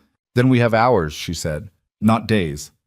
Her voice had the focused, forward-moving quality of someone who has already moved past the loss and is operating on what remains. I need to reformat the documentation. The original notebook format is comprehensive, but it won't survive a legal challenge without supporting cross-references. I need 4 hours and access to your secure printer. You have both, he said. There's something else. A brief pause. Not hesitation. He was learning to distinguish between her pauses, and this one was the pause of someone choosing sequencing rather than weighing disclosure. The document I was reading the morning after the wedding, the one you saw but didn't ask about. I'm asking now. It was a sealed case file from 6 years ago, federal jurisdiction. Another pause. A case that was filed and closed within 3 months. A case involving the sale of a minor to a private detention network operating through medical licensing. He heard her breath steady through the phone. The minor's name was redacted. The judicial signature on the closure order was my father's. She paused once more. The filing date was 4 months after your brother was taken. The car was moving through the night city. Streetlights moved across the windows in slow, regular intervals. Seraphine, he said. The case reference numbers cross-matched to 2 of the Garante network's known operational identifiers in my notebook, she said. I've been trying to confirm the connection for 3 years. I wasn't sure until I saw your operational files 2 nights ago. Her voice was as level as it had ever been, but underneath the levelness was something tectonic, the quality of a person delivering information they have carried alone for a very long time. Kyle, your brother wasn't handed to federal law enforcement. He heard himself breathing. The federal prosecution that your brother was delivered to, it was a shell. Vale created it. It ran for 4 months and closed without conviction or sentencing record because it was never a real prosecution. She stopped. Your brother was moved through the same network as the facilities we emptied today. The car stopped at a light, red. The city outside the window continued its indifferent motion. He was sold, Kyle said. The words came out completely flat. Not the flatness of control, but the flatness of a man standing at the edge of something so large he couldn't find the emotional register adequate to it. Vale didn't give him to the government, he sold him. Yes, Seraphine said. The light changed. The car moved forward. The closure order on the federal case, he said. 6 years ago. Yes. My brother would be 29 now. She said nothing. She didn't offer the kindness of false probability or the cruelty of confirmed probability.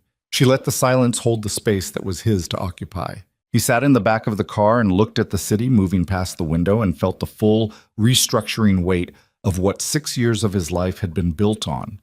The specific shape of the wrong he had been avenging, the target he had been aiming at, the understanding he had organized every decision around. Disassemble itself with the quiet, complete thoroughness of a building whose foundation has been removed. He had thought Vale had betrayed Dario to the federal government. He had thought the worst thing Vale had done to his family was sentence Dario to prosecution and imprisonment. He had spent 6 years building toward revenge for the wrong crime. The real crime was larger. The real crime was still happening, and the woman he had married as an instrument of his revenge had known, not everything, but enough, and had been trying alone for 4 years to build something that could stop it. I'm almost at the building, he said. I know, she said. I can see the car on the entrance camera. He almost said something. He stopped himself. Whatever needed to be said about Dario, about the 6 years, about the specific quality of what had just been destroyed, and what needed to be built in its place, none of it belonged in the next 4 hours. The next 4 hours belonged to the documentation and the 2 remaining clean recipients and the window of time before Vale understood the full extent of what was moving toward him. Start the reformatting, he said. I'll be up in 3 minutes. He ended the call. The car pulled into the building's underground entrance. Kyle sat for a moment in the stopped vehicle with his phone in his hand and did something he had not done in a very long time. He allowed himself for 60 seconds to simply feel the full weight of what he now knew, without managing it, without converting it to action, without the protective translation of grief into function. Dario. 23 years old, 6 years ago. Dark-haired, quick-tempered, laughed too loud in quiet restaurants. Had been studying architecture before everything came apart. Had called Kyle from a borrowed phone 3 days before he disappeared, and the last thing he'd said was, I'll be fine, stop worrying. And Kyle had believed him because the prosecution had seemed real, and the lawyer had seemed real, and the entire structure had seemed real because it had been built by a man who had spent 30 years perfecting the construction of things that seemed real. 60 seconds. Then Kale got out of the car. He rode the elevator to the 43rd floor with his hands at his sides and his face arranged in the expression that had no name, but that everyone who had ever worked for him recognized as the face that meant the calculation was complete, and what came next was not reaction, but execution. The doors opened.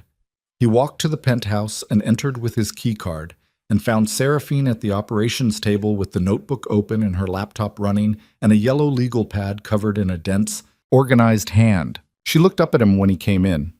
He looked at her. This woman who had known something about his brother for 3 years and had been trying to find someone she could trust with it, who had been surviving inside the same architecture that had destroyed his family, who had said, I tried with the flat, unflinching honesty of someone who had stopped needing to be forgiven a long time ago. What do you need from me? He said. She looked at him for one moment with those dark, clear eyes. Then she turned back to the legal pad. Sit down, she said. We have 4 hours. He sat down, and somewhere across the city, in the townhouse with the cameras and the private line and the brandy, Aldrich Vale received a call from Renner Voss that lasted 7 minutes, and when it ended, he stood at his study window for a long time looking at the city that had protected him for 30 years and understood, for the first time with something close to real clarity, that the man he had maneuvered into marrying his daughter had just discovered what had happened to his brother. Vale set his glass down. He picked up a different phone, one that Voss didn't know about, one that connected to a number that only 2 people in the world had, and he made a single call. When the call connected, he said only, It's time. Take her back. And in the penthouse 43 floors above the harbor, Seraphine Vale bent over her legal pad with her pen moving in fast, precise strokes, and had no idea that the 4 hours she and Kyle thought they had just become. The call came at 2:17 in the morning, Not to Kael's phone, not to the penthouse line. To the secondary encrypted channel that only 6 people in the world had access to, and the sound of it, a single, flat tone that repeated 3 times and stopped, brought Kael up from his chair with the speed of a man whose nervous system had been running on operational alert for so long that sleep had become simply a lower register of watchfulness. Seraphine looked up from the legal pad. He was already at the secondary terminal. The message was 4 words from Dominic. "She's not there. Go." He read it twice. Then he turned and looked at Seraphine with an expression she had never seen on his face before. Not the cold, analytical stillness, not the compressed fury of the last 72 hours, but something rawer and more structural, the face of a man whose worst calculation had just been confirmed. "They're coming for you," he said. "Right now. Tonight." She was on her feet before he finished the sentence. "Dominic had a contact inside Vale's personal security detail," Kael said, moving to the weapons cabinet on the study's east wall, entering the code with 2 fingers, pulling the door open. "The contact just went dark. That's the signal they agreed on." He turned and looked at her. "Your father made a call tonight. We didn't know about the line. We didn't know about the person on the other end of it." "How many?" she said. "Unknown. Minimum 4, probably more." He was checking the weapon in his hand with the fast, practiced movements of muscle memory. Magazine, chamber, safety. He held a second one out to her across the distance of the room. "Do you know how to use this?" She crossed the room and took it from him, and her hands were steady, and she checked it the same way he had. Magazine, chamber, safety, and the speed of it told him everything. "My father taught me to shoot when I was 12, she said. "He wanted me to understand that access to a weapon doesn't equal power when the person with the weapon doesn't want to use it on the people who matter." She looked at him over the gun. He was wrong about that. Kael's phone went off. Marco calling, which meant the building's external surveillance had already registered something. "Talk," Kael said. 3 vehicles, Marco said. His voice had the compressed, rapid quality of someone reporting under time pressure. "West side of the building, parking structure entrance. They're not hiding it. Professional movement, staggered deployment, 2 men ahead on foot, the rest staying with the vehicles." A pause. "There's something else. East entrance. 1 vehicle, stationary, engine running, different crew." "How many total?" "We count 11, maybe 12. 11 or 12. Against the penthouse's 3-person security rotation, 4 with Marco." And Kael. "Get Dominic," Kael said. "He's already moving. 20 minutes out." 20 minutes. He looked at Seraphine. She was looking at him with the focused, forward-leaning attention of someone running parallel calculations. "There are 11 people coming into this building," he said. "I heard," she said. "I need you to tell me right now if there's anywhere in your father's operational network that offers any kind of leverage. Anything that would make them stop or slow down before Dominic arrives." She thought for exactly 2 seconds. "Voss controls the team, not my father directly. My father doesn't like proximity to operational details. Voss commands through a handler named Crew. If Crew goes down early or loses communication with Voss, the team loses its primary instruction channel." She paused. "Crew will be in the east vehicle. He always manages from the perimeter. He doesn't go inside." Kael looked at her. "You know Crew." "He came to the house," she said, and the flatness of it closed the subject completely. He turned to the window. 43 floors down, the building's west face was dark and quiet in the way that things were dark and quiet right before they weren't. He could see the edge of the parking structure from this angle. Not the vehicles, but the ambient change in shadow that meant people were moving where people shouldn't be moving at 2 in the morning.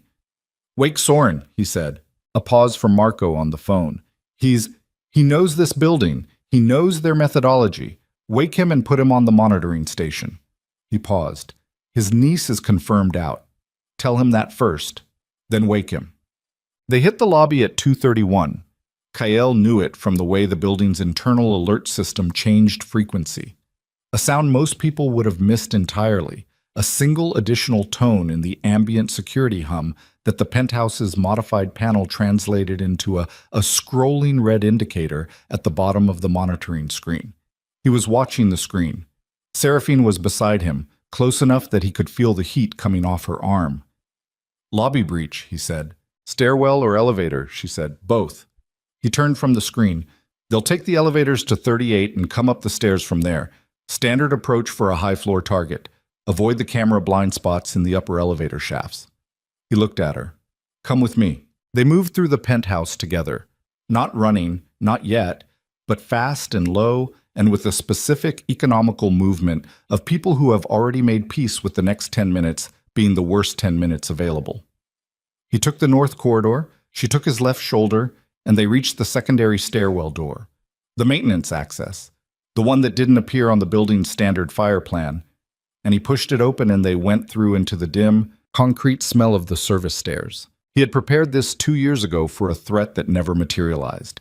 He had mapped every maintenance corridor, every service access, every camera dead zone in the building's infrastructure with the patient, long-view thoroughness that had kept him alive longer than most men in his position. He had never explained this to anyone except Dominic. Now he talked Seraphine through it in a rapid, low voice as they moved. Service corridor connects to the mechanical floor at 41.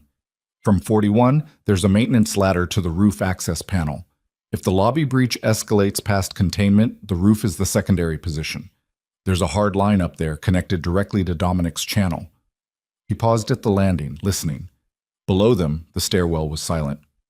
If we get separated, we don't get separated, she said. If we do, we don't. She looked at him in the dim light with the flat certainty of someone who has already done the math. I'm not going back to a position where I'm alone and waiting for someone else to determine what happens to me. Not tonight. Not again. He looked at her for a moment. Okay, he said. His phone vibrated. Marco.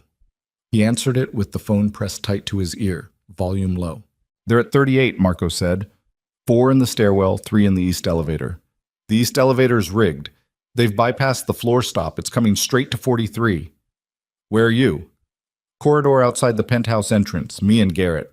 A pause with something jagged in it. Kyle, these aren't street-level muscle. They're moving like they've done this in actual buildings. I know, Kyle said. Hold the corridor. Do not let them reach the penthouse door before I tell you to engage. And if they're already there, then engage, he said, and ended the call. He looked at Seraphine. Change of plan. They went back up rather than down. It was the decision that the geometry of the situation forced. 4 coming up the stairwell below, 3 in the elevator coming directly to 43, the maintenance floor above offering the only position of concealment that hadn't already been penetrated. He moved fast, and she matched him stride for stride on the stairs without complaint and without hesitation, and he found himself in the compressed, tunnel vision present tense of a situation that was actively trying to kill him, aware of her as something other than a variable he was responsible for.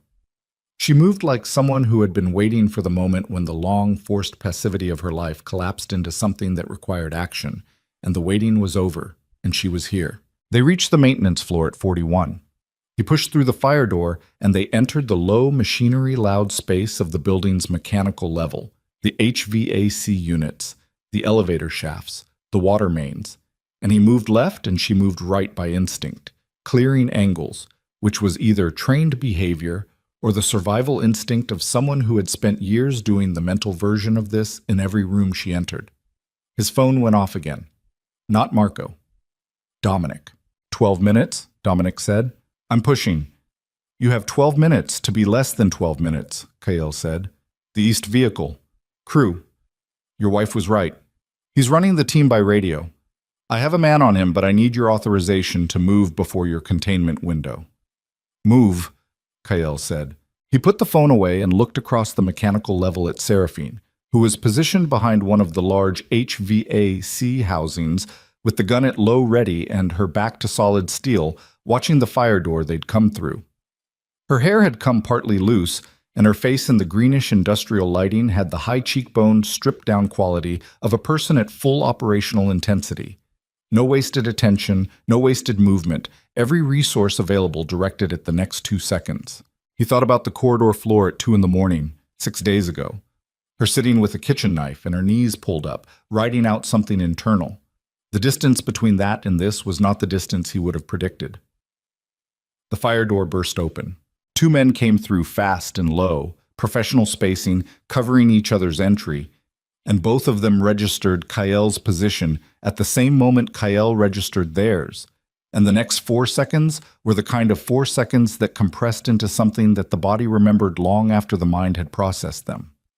Kael moved left and down behind the water main housing as the first shot punched into the steel above his shoulder with a sound like a struck bell. And he came up and fired twice, the first shot catching the nearer man in the upper arm, spinning him, the second missing as the target dropped. And then the second man was repositioning and Kael was moving again. The limited sight lines of the mechanical floor both protecting him and limiting him, the machinery noise absorbing sounds that would have been deafening in a quieter space. A shot from his right. Seraphine. The second man went down to one knee, hand going to his side, and Kael crossed the distance in 3 steps and ended the threat with a single controlled strike to the back of the skull, not lethal, but immediate. And the man went down and stayed down. He looked at Seraphine. She was looking at the man on the floor with the gun still raised and her chest moving in the fast, controlled rhythm of physical exertion managed. Her hands had not shaken. She lowered the weapon with deliberate slowness. "You've done that before," he said. "I've been waiting to do that before," she said. "There's a difference." His phone. Marco, and Marco's voice was different now, compressed into the register that meant proximity to serious violence. "They're through the penthouse entrance, 2 of them. Kael, the door." Gunfire through the phone, then static, then nothing. Walk in. He made the decision in under a second. The stairwell down was compromised. The elevator was compromised. The maintenance ladder to the roof was the only remaining clean vertical, and the hard line to Dominic's channel was up there. And Dominic was 11 minutes away, and Marco and Garrett were in the penthouse with 2 armed men and had just gone silent. And the 2 men on the mechanical floor, one down with a hole in his arm, one down with a concussion, would either have backup coming or would wake up. And the entire building below him was compromised from the lobby to the 43rd floor. 11 minutes. "Roof," he said. They moved. The maintenance ladder was at the north end of the mechanical floor, behind a locked gate that Kael opened with a key that lived on his keychain between his car key and the key to his secondary office. He went up first, fast, pulling himself through the hatch at the top and coming out into the open air of the roof, the city spreading out in every direction below them. The harbor to the east still dark and the bridges lit up in long yellow strings, and the sky above the city doing what city skies did. Not dark enough for stars, not light enough for dawn, that particular urban orange-gray that meant humans were burning something somewhere in every direction. He reached down and she took his hand and came through the hatch and straightened up beside him on the roof, and they both stood still for a moment, breathing hard, assessing. The roof was clear.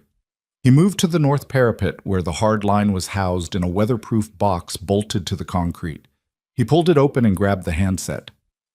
"Dominic, I'm here." Dominic's voice on the hard line had the quality of sound that didn't depend on signal strength. Solid, present, without the compression of mobile.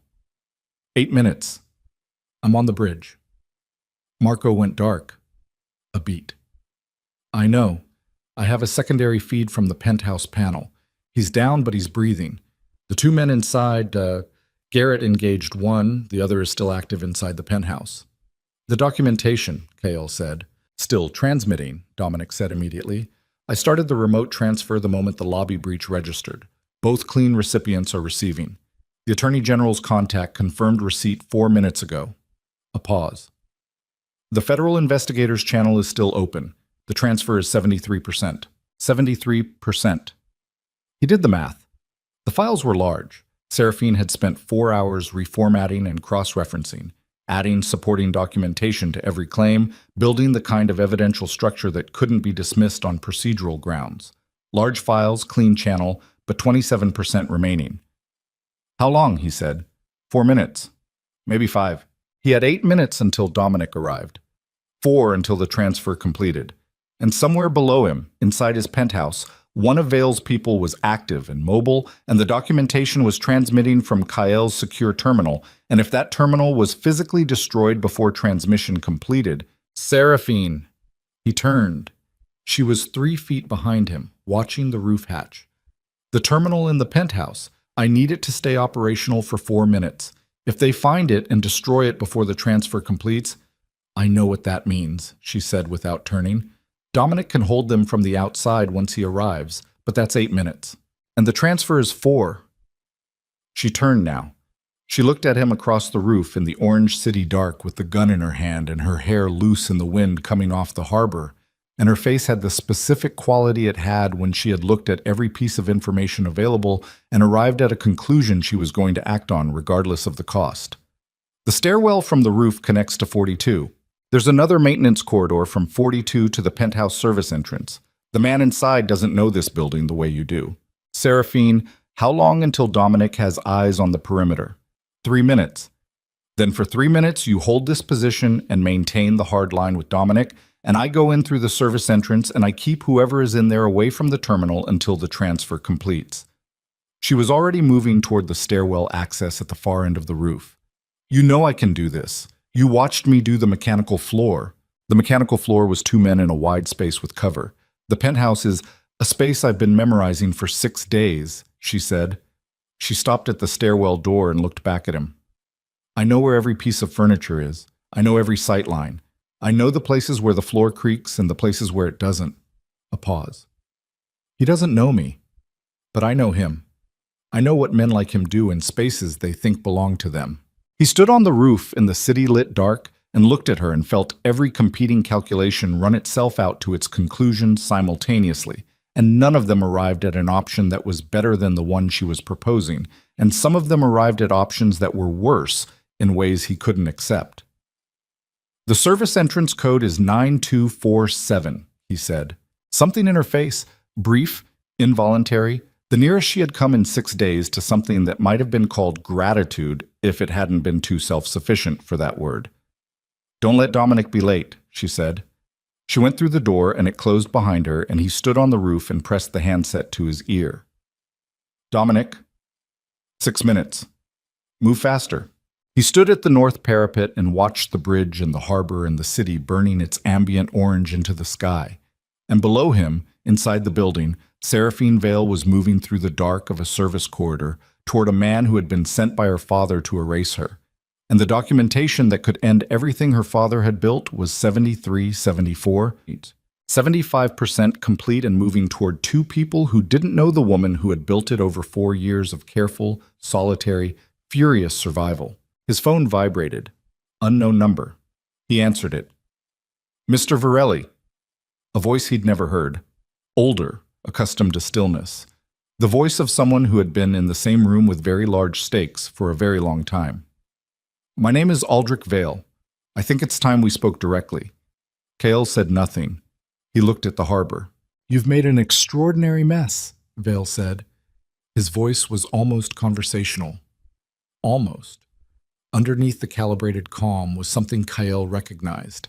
The tone of a man who was managing something that was no longer entirely manageable and had decided that the best available performance was equanimity. My people are in your building. My documentation is being transmitted to people who will, I grant you, create significant problems for me over the next several months. You've emptied 4 facilities that I'm now going to have to rebuild through alternative structures. A brief pause. But you don't know where my daughter is. Kael went still. She was on your roof, Vale continued, approximately 90 seconds ago. She is no longer on your roof. The man you thought was inside your penthouse came out through the fire escape on the 39th floor 12 minutes ago, which means the man who went through the service entrance she used, the service entrance you gave her the code to, was not the man you thought. Everything Kael had managed, contained, and organized in the last 8 minutes disassembled itself in under a second. She's already in a vehicle, Vale said. She's already moving, and the channel your documentation is transmitting through has just experienced a technical interruption that will be very difficult to explain to the 2 recipients currently watching their screens go dark. He paused one final time. I told you weeks ago, through Mr. Voss, to think of her as temporary. You chose not to listen. I hope the choice was worth the cost.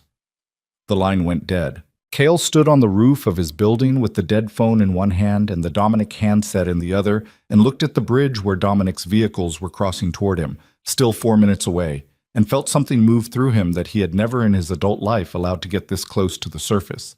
Not grief, not rage, but the specific, Devastating combination of the two that arrives when something you didn't fully understand you valued is taken from you at the exact moment you understood it.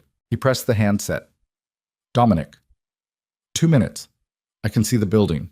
She's in a vehicle. Moving. I need every camera feed in the city's south quarter on every road leading out from this building right now. I need the vehicle crew came in tracked from the moment it left the east entrance.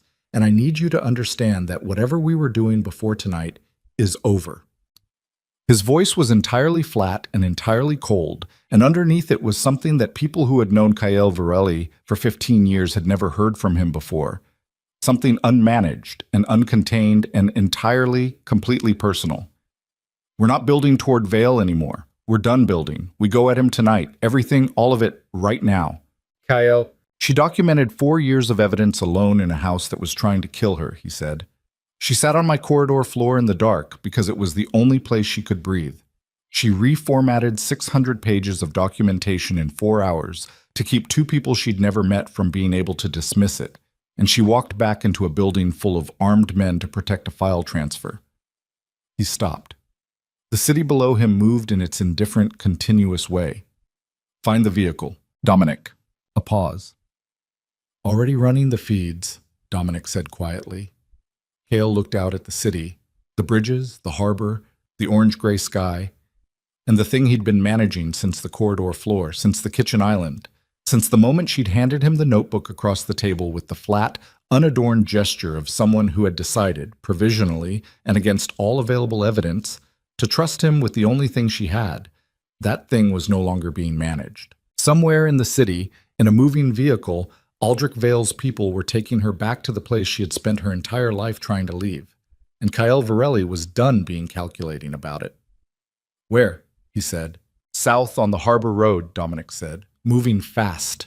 2 vehicles, heading toward a pause, and in the pause, Kyle heard Dominic's breath change in the specific way that meant what he was about to say was going to be worse than expected. Kyle. The destination on Vale's secondary security contract, the one we pulled from Voss's files last week, the abandoned facility on the coastal road. Kale knew the name before Dominic said it. St. Dorian's, Dominic said. The old psychiatric facility on the cliffside. The one that overlooked the Black Ocean on the city's southern edge. The one that Vale had owned through a holding company for 11 years and had never, in 11 years, done anything with that appeared on any public record. He was already moving toward the stairwell. How far ahead of us, he said. 15 minutes, maybe 20 if we push. Push, Kyle said, and went through the door and down into the dark of the building, and the only thing in him now was direction. The stripped down, singular, irrevocable direction of a man who has lost the last available reason for restraint and is moving toward the thing that... The coastal road ran south from the city along the edge of the cliffside. 2 lanes of cracked asphalt pressed between the rock face on the left and a drop to the ocean on the right.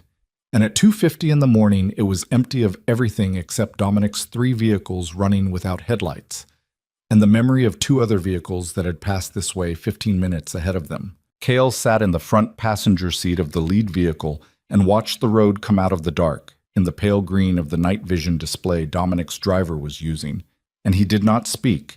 And no one in the vehicle spoke to him, because the quality of what was coming off him in the darkness of the car was the kind of thing that foreclosed conversation entirely. It was not rage in the conventional sense.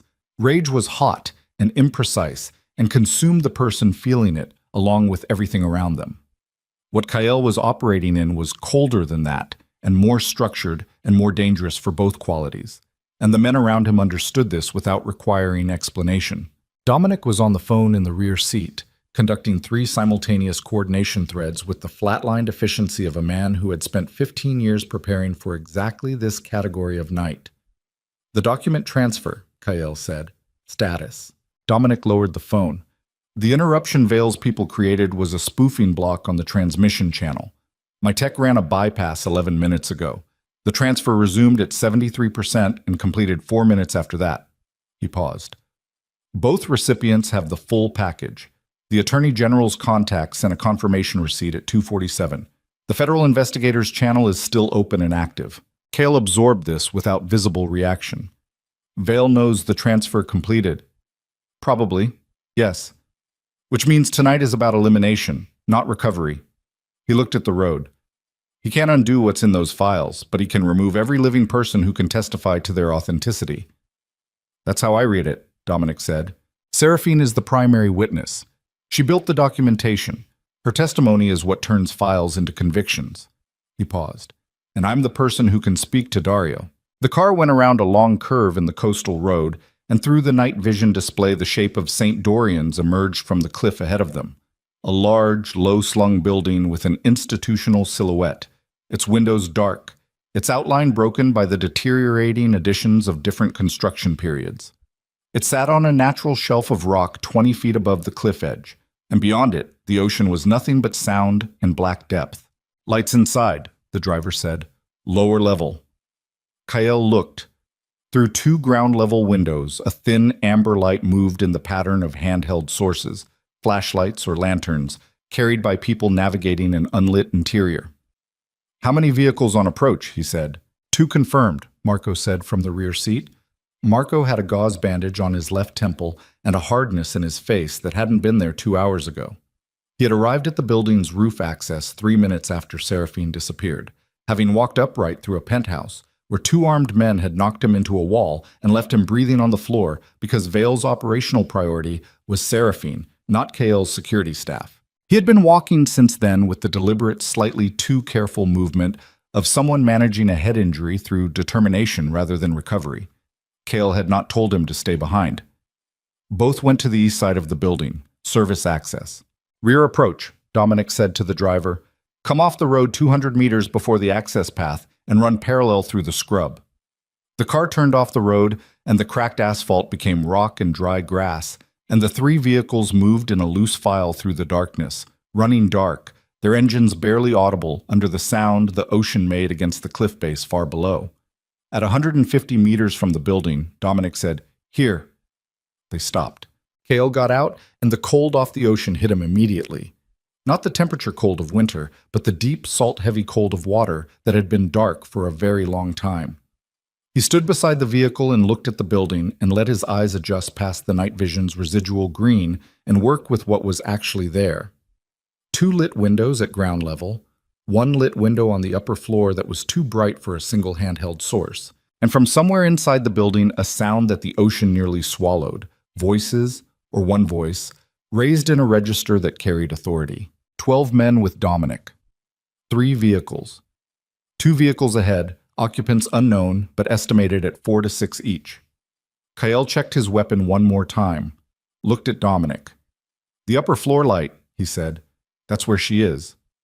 Probably, Dominic said. Not probably, Kael said. Dominic looked at him for a moment. Not probably, he agreed. They moved. The building's east service entrance had been forced. The door hung at an angle from a single hinge, and through the gap came the smell of the interior.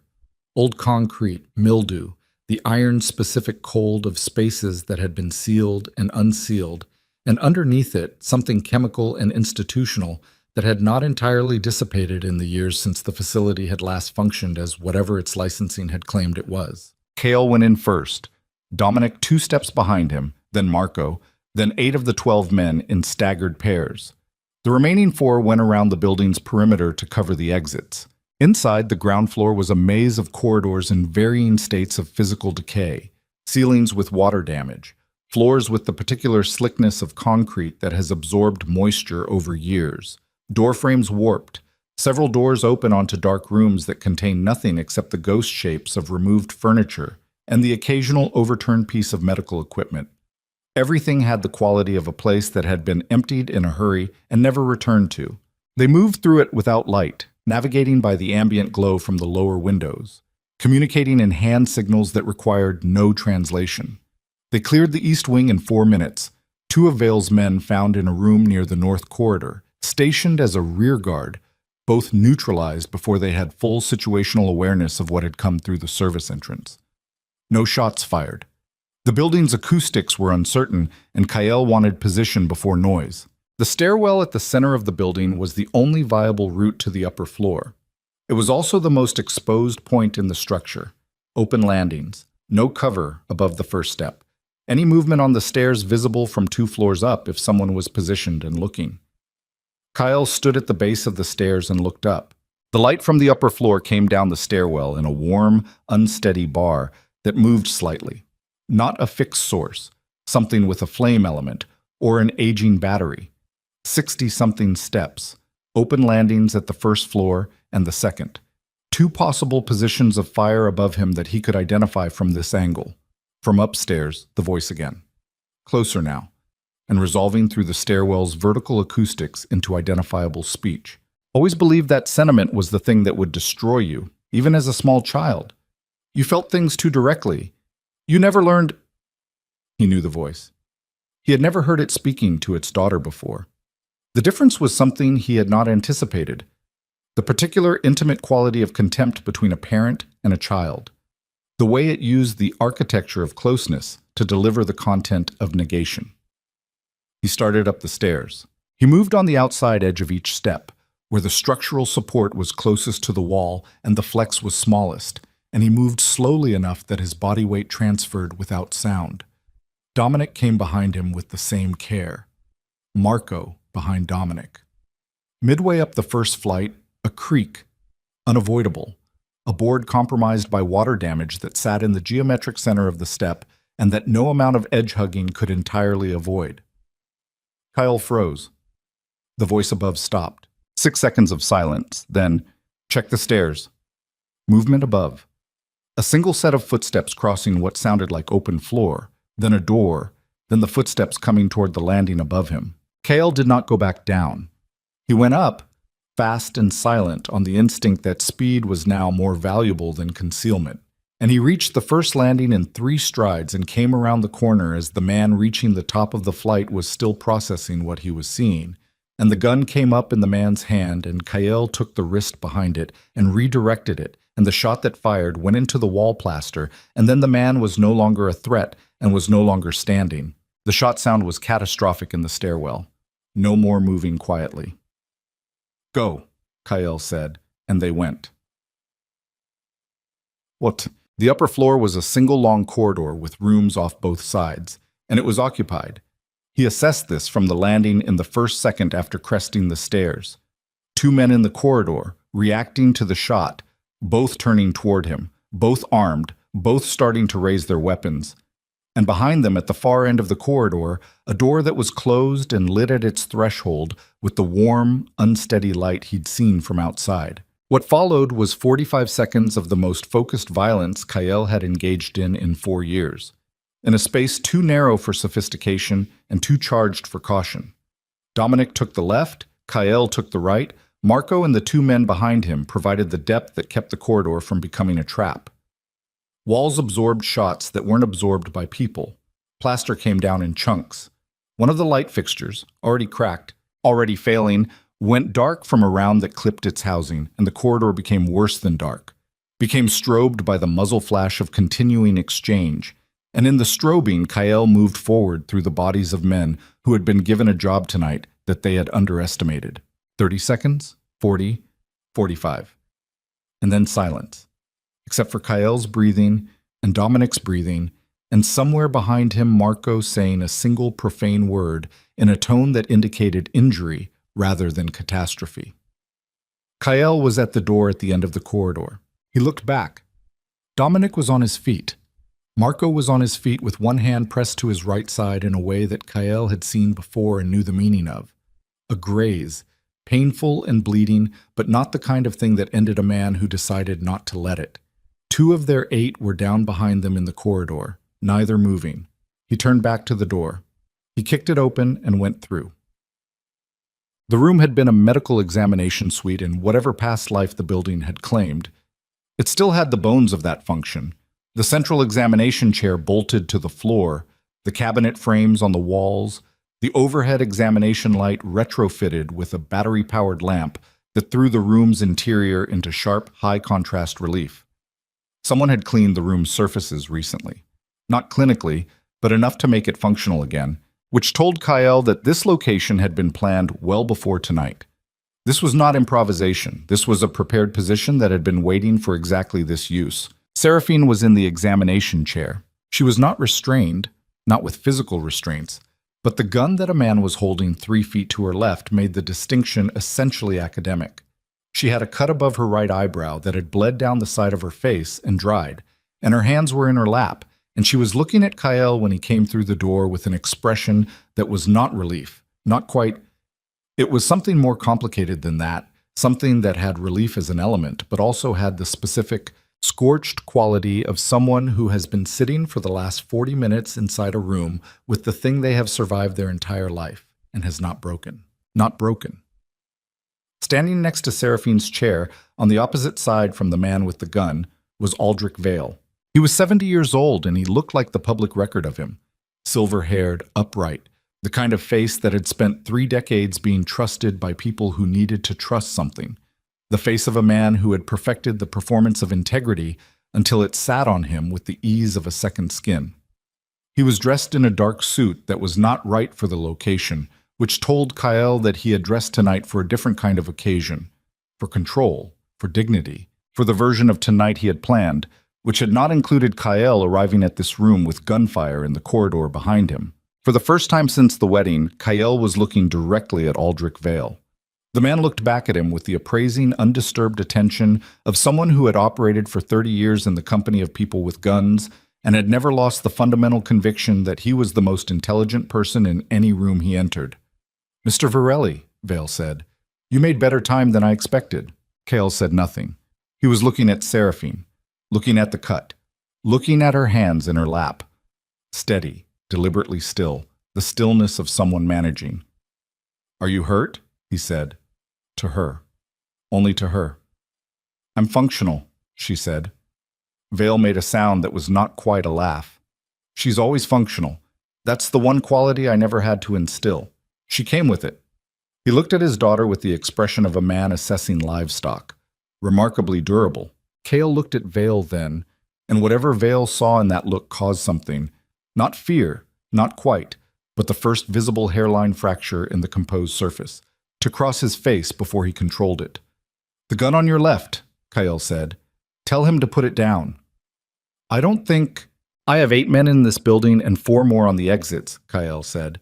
"Every person you brought here is either down or contained. The 2 vehicles on the east side are surrounded.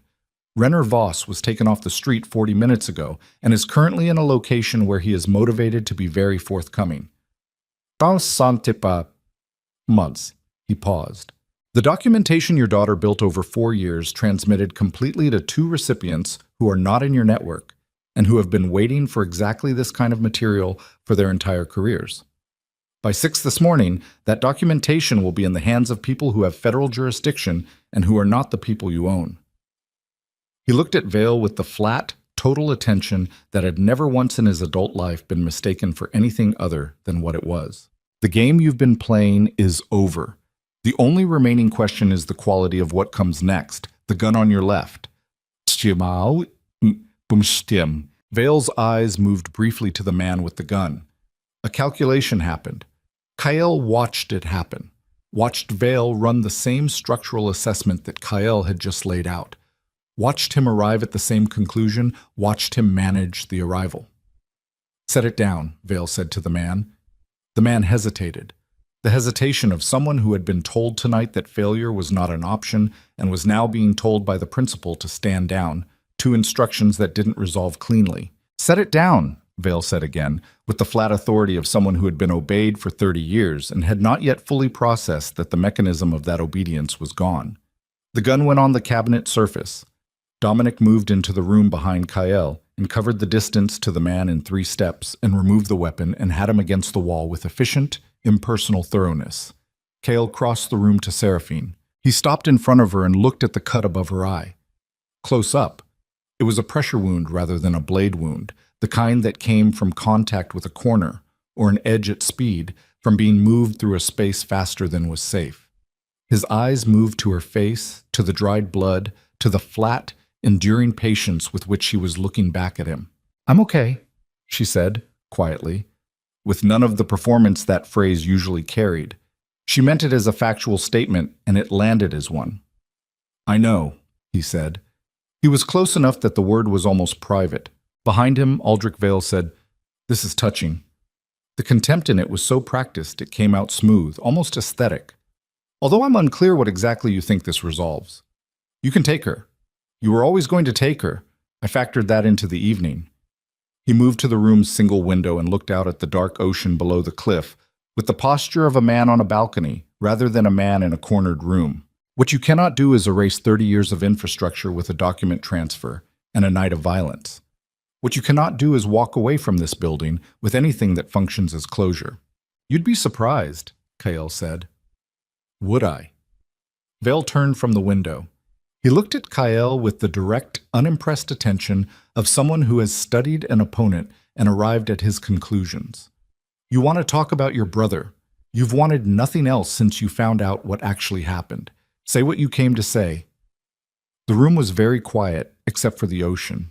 Kael looked at Vale and felt the full weight of the last 6 years organize itself into a single, distilled question that he had been building toward through every decision, every sacrifice, every night he had spent in the cold company of his own patients.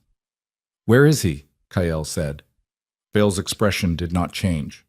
Alive, he said. Or was, the last I checked, which was some time ago. The network doesn't maintain longitudinal records on individual... Where? Vale studied him. Something moved in the composed surface of his face. Not guilt, not remorse, but something almost like genuine assessment, as if he were deciding for the first time whether the man in front of him merited a real answer. I genuinely don't know, Vale said. That's the truth, and I understand you have no reason to believe it, but it is the truth. The transaction was completed, and the routing was handled by people I no longer have contact with, because those people were among the first to be affected by your operations over the last 72 hours. He paused. Your forensic accountant, if he's as good as his reputation, will find the financial traces. The money moved in a way that can be followed. I kept records, not from conscience, from insurance, and those records are in a location that your documentation hall did not include. Kael stared at him. You kept records of what you did to my brother, he said. I kept records of everything I ever did, Vale said. It's how I survived 30 years. It's how anyone survives 30 years. You of all people should understand that. Where are the records? Vale looked at him for a long moment. Then he looked at Seraphine. Ask her, he said. The room shifted. Kael turned to Seraphine. She was looking at her father with an expression that had finally shed the last layer of managed blankness and arrived at something truer, something that was not hatred, not in the active, consuming sense, but the cold, clear-eyed recognition of a person looking at the source of their longest damage and seeing it, finally, at its actual size. Smaller than it had seemed from inside it, more pathetic, more human, more destructible. He has a secondary archive, she said. Her voice was steady. I've known about it for 2 years. I didn't document its location because I was saving it. She paused. I was saving it for leverage. For the moment when I needed something he valued more than my silence. She looked at Kael. It's in the townhouse, sub-basement level, behind the utilities panel on the north wall. Combination is the date of my mother's death. Her jaw moved once. He thought I didn't know that date. He never talked about her. He thought silence erased things. She held Kael's gaze. It doesn't. Kael looked at Vale. Vale was looking at his daughter with an expression that was the first entirely unperformed thing Kael had seen on his face all night. Something raw and briefly visible. The expression of a man confronting the specific quality of his own failure in the face of the person most comprehensively damaged by it. It lasted 3 seconds. Then he controlled it and the composed surface came back, but it came back slightly wrong, like a mask reapplied in the dark. Remarkable, Vale said quietly. He said it almost to himself. He was still looking at Seraphine. You are remarkable. Don't, she said. Flat. Final. One word carrying 30 years of refusal. Vale closed his mouth. Kael said to Dominic in the doorway, Get a team to the townhouse, sub-basement, north wall, now. He paused. And call the Attorney General's contact. Tell her we have Vale in custody and we're prepared to facilitate a formal transfer to appropriate jurisdiction within the hour. Tell her the secondary archive location. Tell her everything. Dominic was already on his phone. Kael looked at Vale one more time. He had imagined this moment in many forms over 6 years. He had built it in his mind as something complete, a confrontation that would have the structure of resolution, that would deliver the specific satisfaction of a debt finally and fully called. He had imagined himself feeling things in it that he could name and categorize and then set down. What he felt instead was simpler and less gratifying and more true. He felt tired. Tired of the 6 years. Tired of the architecture of revenge, its maintenance costs, the way it required you to stay permanently oriented toward the thing you most wanted to be done with. He felt the specific exhaustion of a man who has been carrying something for so long that the carrying has become indistinguishable from who he is, and who is now standing at the moment of setting it down and discovering that the act of setting it down feels less like freedom and more like the first moment of an unfamiliar weight. He turned away from Aldrich Vale. He turned towards Seraphine. "Can you walk?" he said. "Yes," she said. "Then let's go." She stood from the examination chair. She stood with the deliberate, self-sustaining quality she brought to everything. No hand offered, no hand taken, simply a person rising under their own authority and finding that their legs held.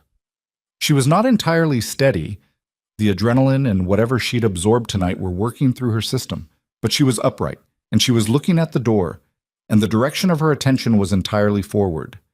She moved past Kyle toward the door. At the threshold, she stopped. She turned back and looked at her father one time. A single, long look that contained everything she had never said in 30 years of compulsory silence. Not the screaming version of it, not the version that needed to become sound to be real, but the version that lived underneath all of that in the structural bedrock of a person who has decided, at some point so fundamental they can't locate the exact moment, that they are not going to be destroyed by the thing trying to destroy them. He looked back at her. And something happened in Aldrich Vale's face that may have been the closest thing to genuine feeling he was still capable of. A brief, terrible opening, a moment of seeing his daughter seeing him, which was perhaps the one experience he had never permitted himself in 30 years of treating her as an instrument. She held it for 3 seconds. Then she turned and walked through the door. Outside, the coastal air was brutal and clean. They came out through the building's front entrance. The main doors, which had been chained and were no longer chained, and the night hit them fully. The wind off the ocean, the sound of it against the cliff base, the vast and indifferent dark of the water extending to the horizon. The sky to the east, over the ocean, carried the first suggestion of the change that preceded dawn. Not light yet, but the absence of the deepest dark. A shift in the quality of the black that the body registered before the eyes could articulate it. Kael stood on the cracked concrete of the facility's front approach and breathed. Beside him, Seraphine stood and breathed. She had her arms crossed over her chest, not the defensive crossing of the first days in the penthouse, but the self-containing posture of someone standing in cold wind. Her hair was loose and the wind worked through it. The dried blood above her eyebrow was dark against her skin, and she hadn't touched it since they'd come outside. Around them, Dominic's men moved in the organized post-action way of people securing a completed situation. Vehicles repositioned, communications ongoing. The sounds of a night that was winding down toward its accounting. Neither Kyle nor Seraphine spoke for a long time. The wind, the ocean, the quality of the sky changing in the east. "The record's in the sub-basement," she said finally. "If Dario's routing is in there." "It will be," Kyle said. "He kept everything. Your accountant, the one whose channel was compromised. If Dominic can clean the compromise." "He's already working on it." He paused. "The financial traces Vale mentioned, they can be followed. It takes time." "How much time?" "I don't know." He said it without dressing it up. "Weeks, maybe longer. The network he was moved through." He stopped. He looked at the ocean. "It's not simple geography, it's a system. Systems can be taken apart if you know where to start. You know where to start now." "Yes." She was quiet again. The wind pushed her hair across her face, and she moved it back with one hand and held it there. And in the gesture, ordinary, human, the gesture of a person standing outside in the wind, something about the last 10 days rearranged itself in Kael's understanding. He had married her to use her. He had used the fact of her to get close to her father. And somewhere between the bathroom doorway and this cliff, in the pre-dawn wind, something had happened that he had not planned and could not have planned because it required the specific collision of two people who had each, separately, been reduced to their most essential components by the things done to them. Stripped of performance, stripped of comfortable self-deception, stripped of the ordinary social insulation that let people avoid knowing each other, and who had, in that stripped-down state, seen each other with a clarity that was almost biological in its directness. He didn't have a clean word for what it was. He had never needed clean words for internal states because he had spent 15 years systematically converting internal states into actionable external decisions, and the conversion was so practiced it had come to seem complete. The thing he was feeling now was evidence that the conversion had never been complete. It had only been efficient. "The scars," he said. She turned and looked at him. "They're yours," he said. "They belong to you, and they don't belong to him anymore. They haven't since before tonight, but—" He stopped. He was not accustomed to this kind of sentence, the kind that moved toward something it couldn't fully articulate and had to trust the recipient to meet it part way. "I wanted to say it out loud. While we're here." She looked at him for a moment with the unsentimental, direct attention that was simply how she saw things. Then she looked back at the ocean. "I know," she said, not dismissively, not defensively. As a fact, received and acknowledged and held. "There are things we haven't talked about," he said. "There are many things," she agreed. "That's going to need to change." She was quiet for a moment. "Yes," she said. "It is." The eastern sky continued its slow, pre-dawn brightening. Not light yet, but the color of what light was coming to replace. Dominic found them 20 minutes later, standing where they were, and reported that Vale was in transit to a location where a representative of the Attorney General's office would receive him within the hour. The sub-basement team had confirmed the archive's existence and was documenting its contents. Voss was in a room somewhere in the city being comprehensively forthcoming. Marco was in a vehicle with a field dressing on his side, refusing to be taken to a hospital until the situation was fully resolved, and had been arguing with the medic about this for 15 minutes. "Tell him the situation is resolved," Kael said. "He'll want to hear it from you. Tell him I said so." He looked at Dominic. "And tell him good work tonight." Dominic looked at him with the particular expression of a man who has worked for someone long enough to register the small departures. Then he nodded and turned and walked back toward the vehicles. Kael looked at Seraphine. "We should go," he said. "Yes," she said. They walked to the vehicles together across the cracked concrete of St. Dorian's forecourt, and the building behind them was lit now by the working lights of Dominic's team securing and documenting, and it looked, in that functional light, smaller than it had looked in the dark, less than its reputation. Just a building that had been used badly by a person with the power to use things badly, and which now, in the hard light of its aftermath, was simply a problem being processed. In the car they sat together in the back seat, without distance between them. Not the calculated distance of the penthouse's first days, not the negotiated proximity of the operations table, but the natural, unguarded closeness of two people who had been through something together and had come out the other side and were simply sitting, finally, in the shared fact of having come out. She fell asleep before they reached the city. It happened quickly, the way exhaustion finally won after it had been refused for too long, coming in all at once rather than gradually. Her head dropped, found his shoulder, and stayed there with the unconscious trust of a body that had finally decided, somewhere below the level of decision, that this was a safe place to be unguarded. He did not move. He sat in the car as the city reappeared around them. The outer ring roads, then the familiar density of the urban core, then the harbor district with its wet streets and its lights. And he felt the weight of her against his shoulder and the specific, unfamiliar quality of wanting things for the future. Not the operational future, not the planning horizon of next moves and damage control and documentation trails. Something else, something that had no tactical component at all. He had not felt this in a very long time.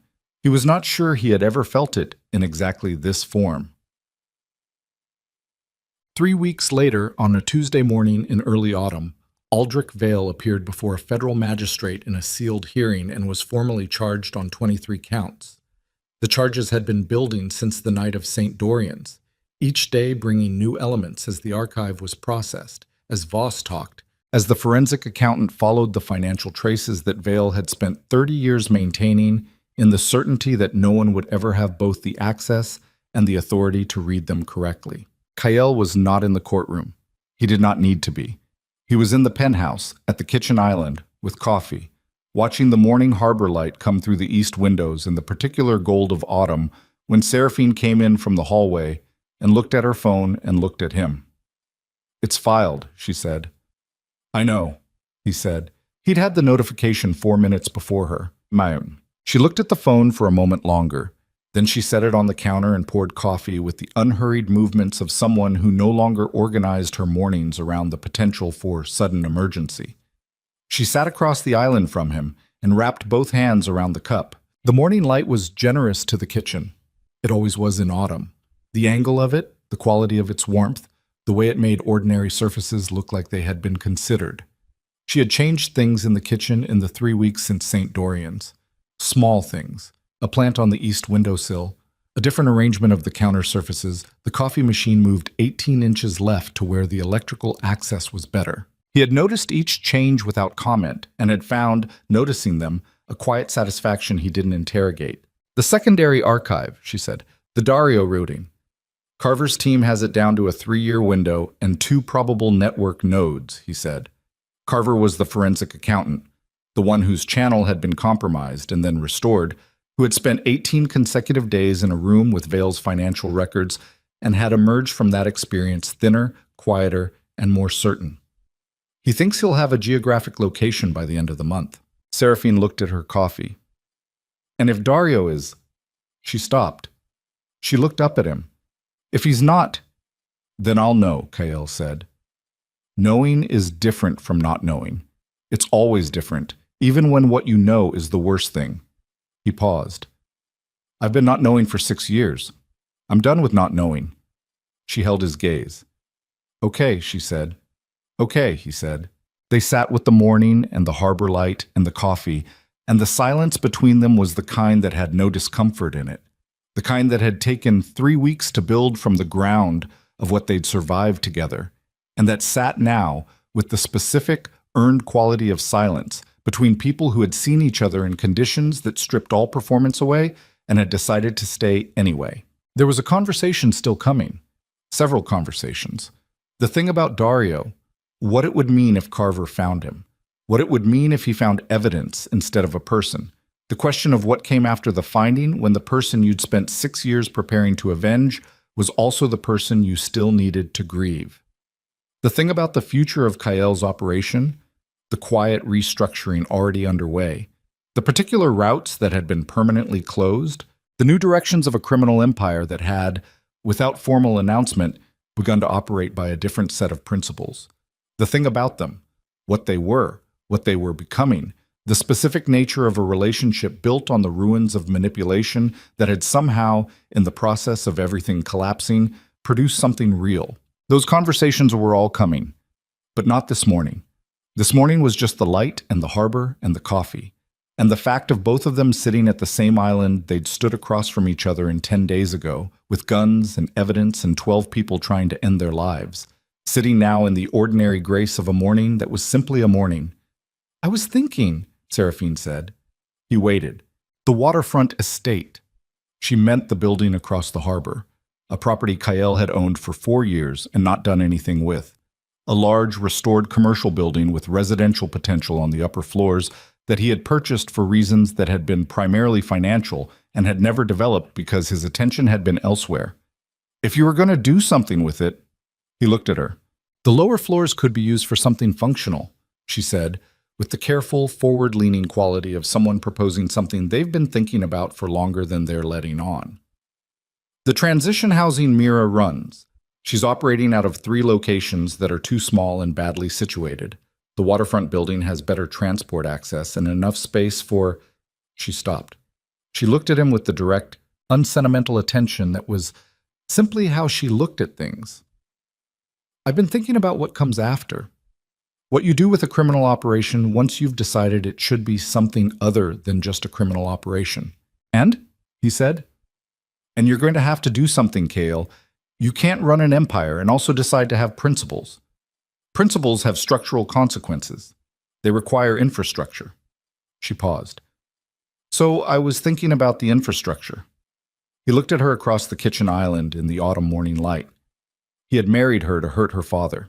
She had come to him as the residue of someone else's war, carrying 4 years of evidence and a kitchen knife and the particular unbreakable quality of a person who had decided at some point so fundamental they couldn't locate the moment that they were not going to be destroyed. He had put a blanket over her in the dark. She had answered Marco's question before he could. She had reformatted 600 pages in 4 hours. She had walked into a building full of armed men to protect a file transfer. She had looked at her father for 3 seconds and said one word and closed 30 years of damage with the flat, final authority of someone who had simply decided they were done. He thought about the corridor floor. He thought about the notebook on the table, offered across the distance between two people who had no reason to trust each other, offered anyway. The waterfront building, he said. Yes, she said. Tell me what you're thinking. She looked at him for a moment.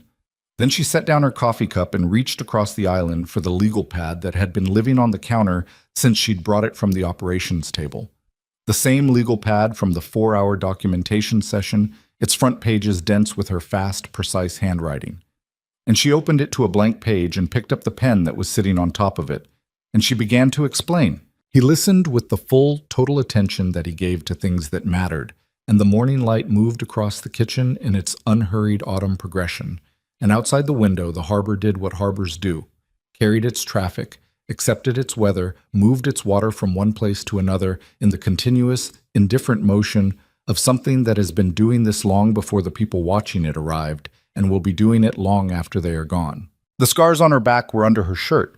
They would always be under her shirt. They would never stop being what they were, the record of what had been done, the physical history of a childhood and a young adulthood that had been someone else's cruelty written on her body in permanent ink. She had not shown them to him again since the first night. He had not asked. The asking would come in its own time, or it wouldn't. And either way, the scars were not the sum of her. They were part of her.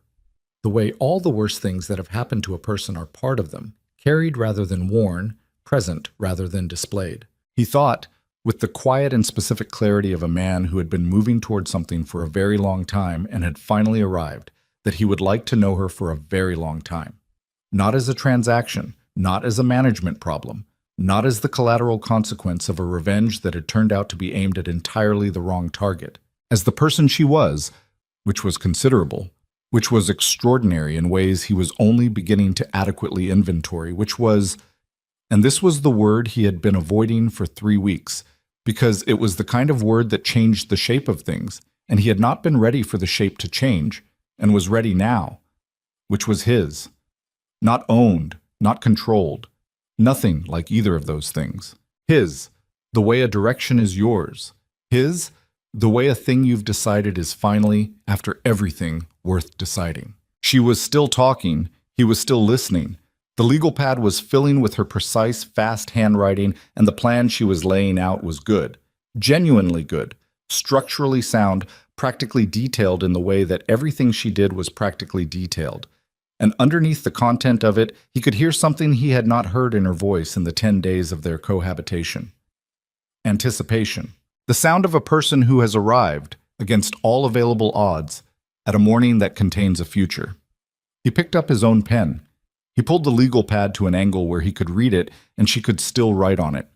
He made a note in the margin of her first page, a question about square footage, a practical thing, the kind of thing that would need to be answered. She looked at his note.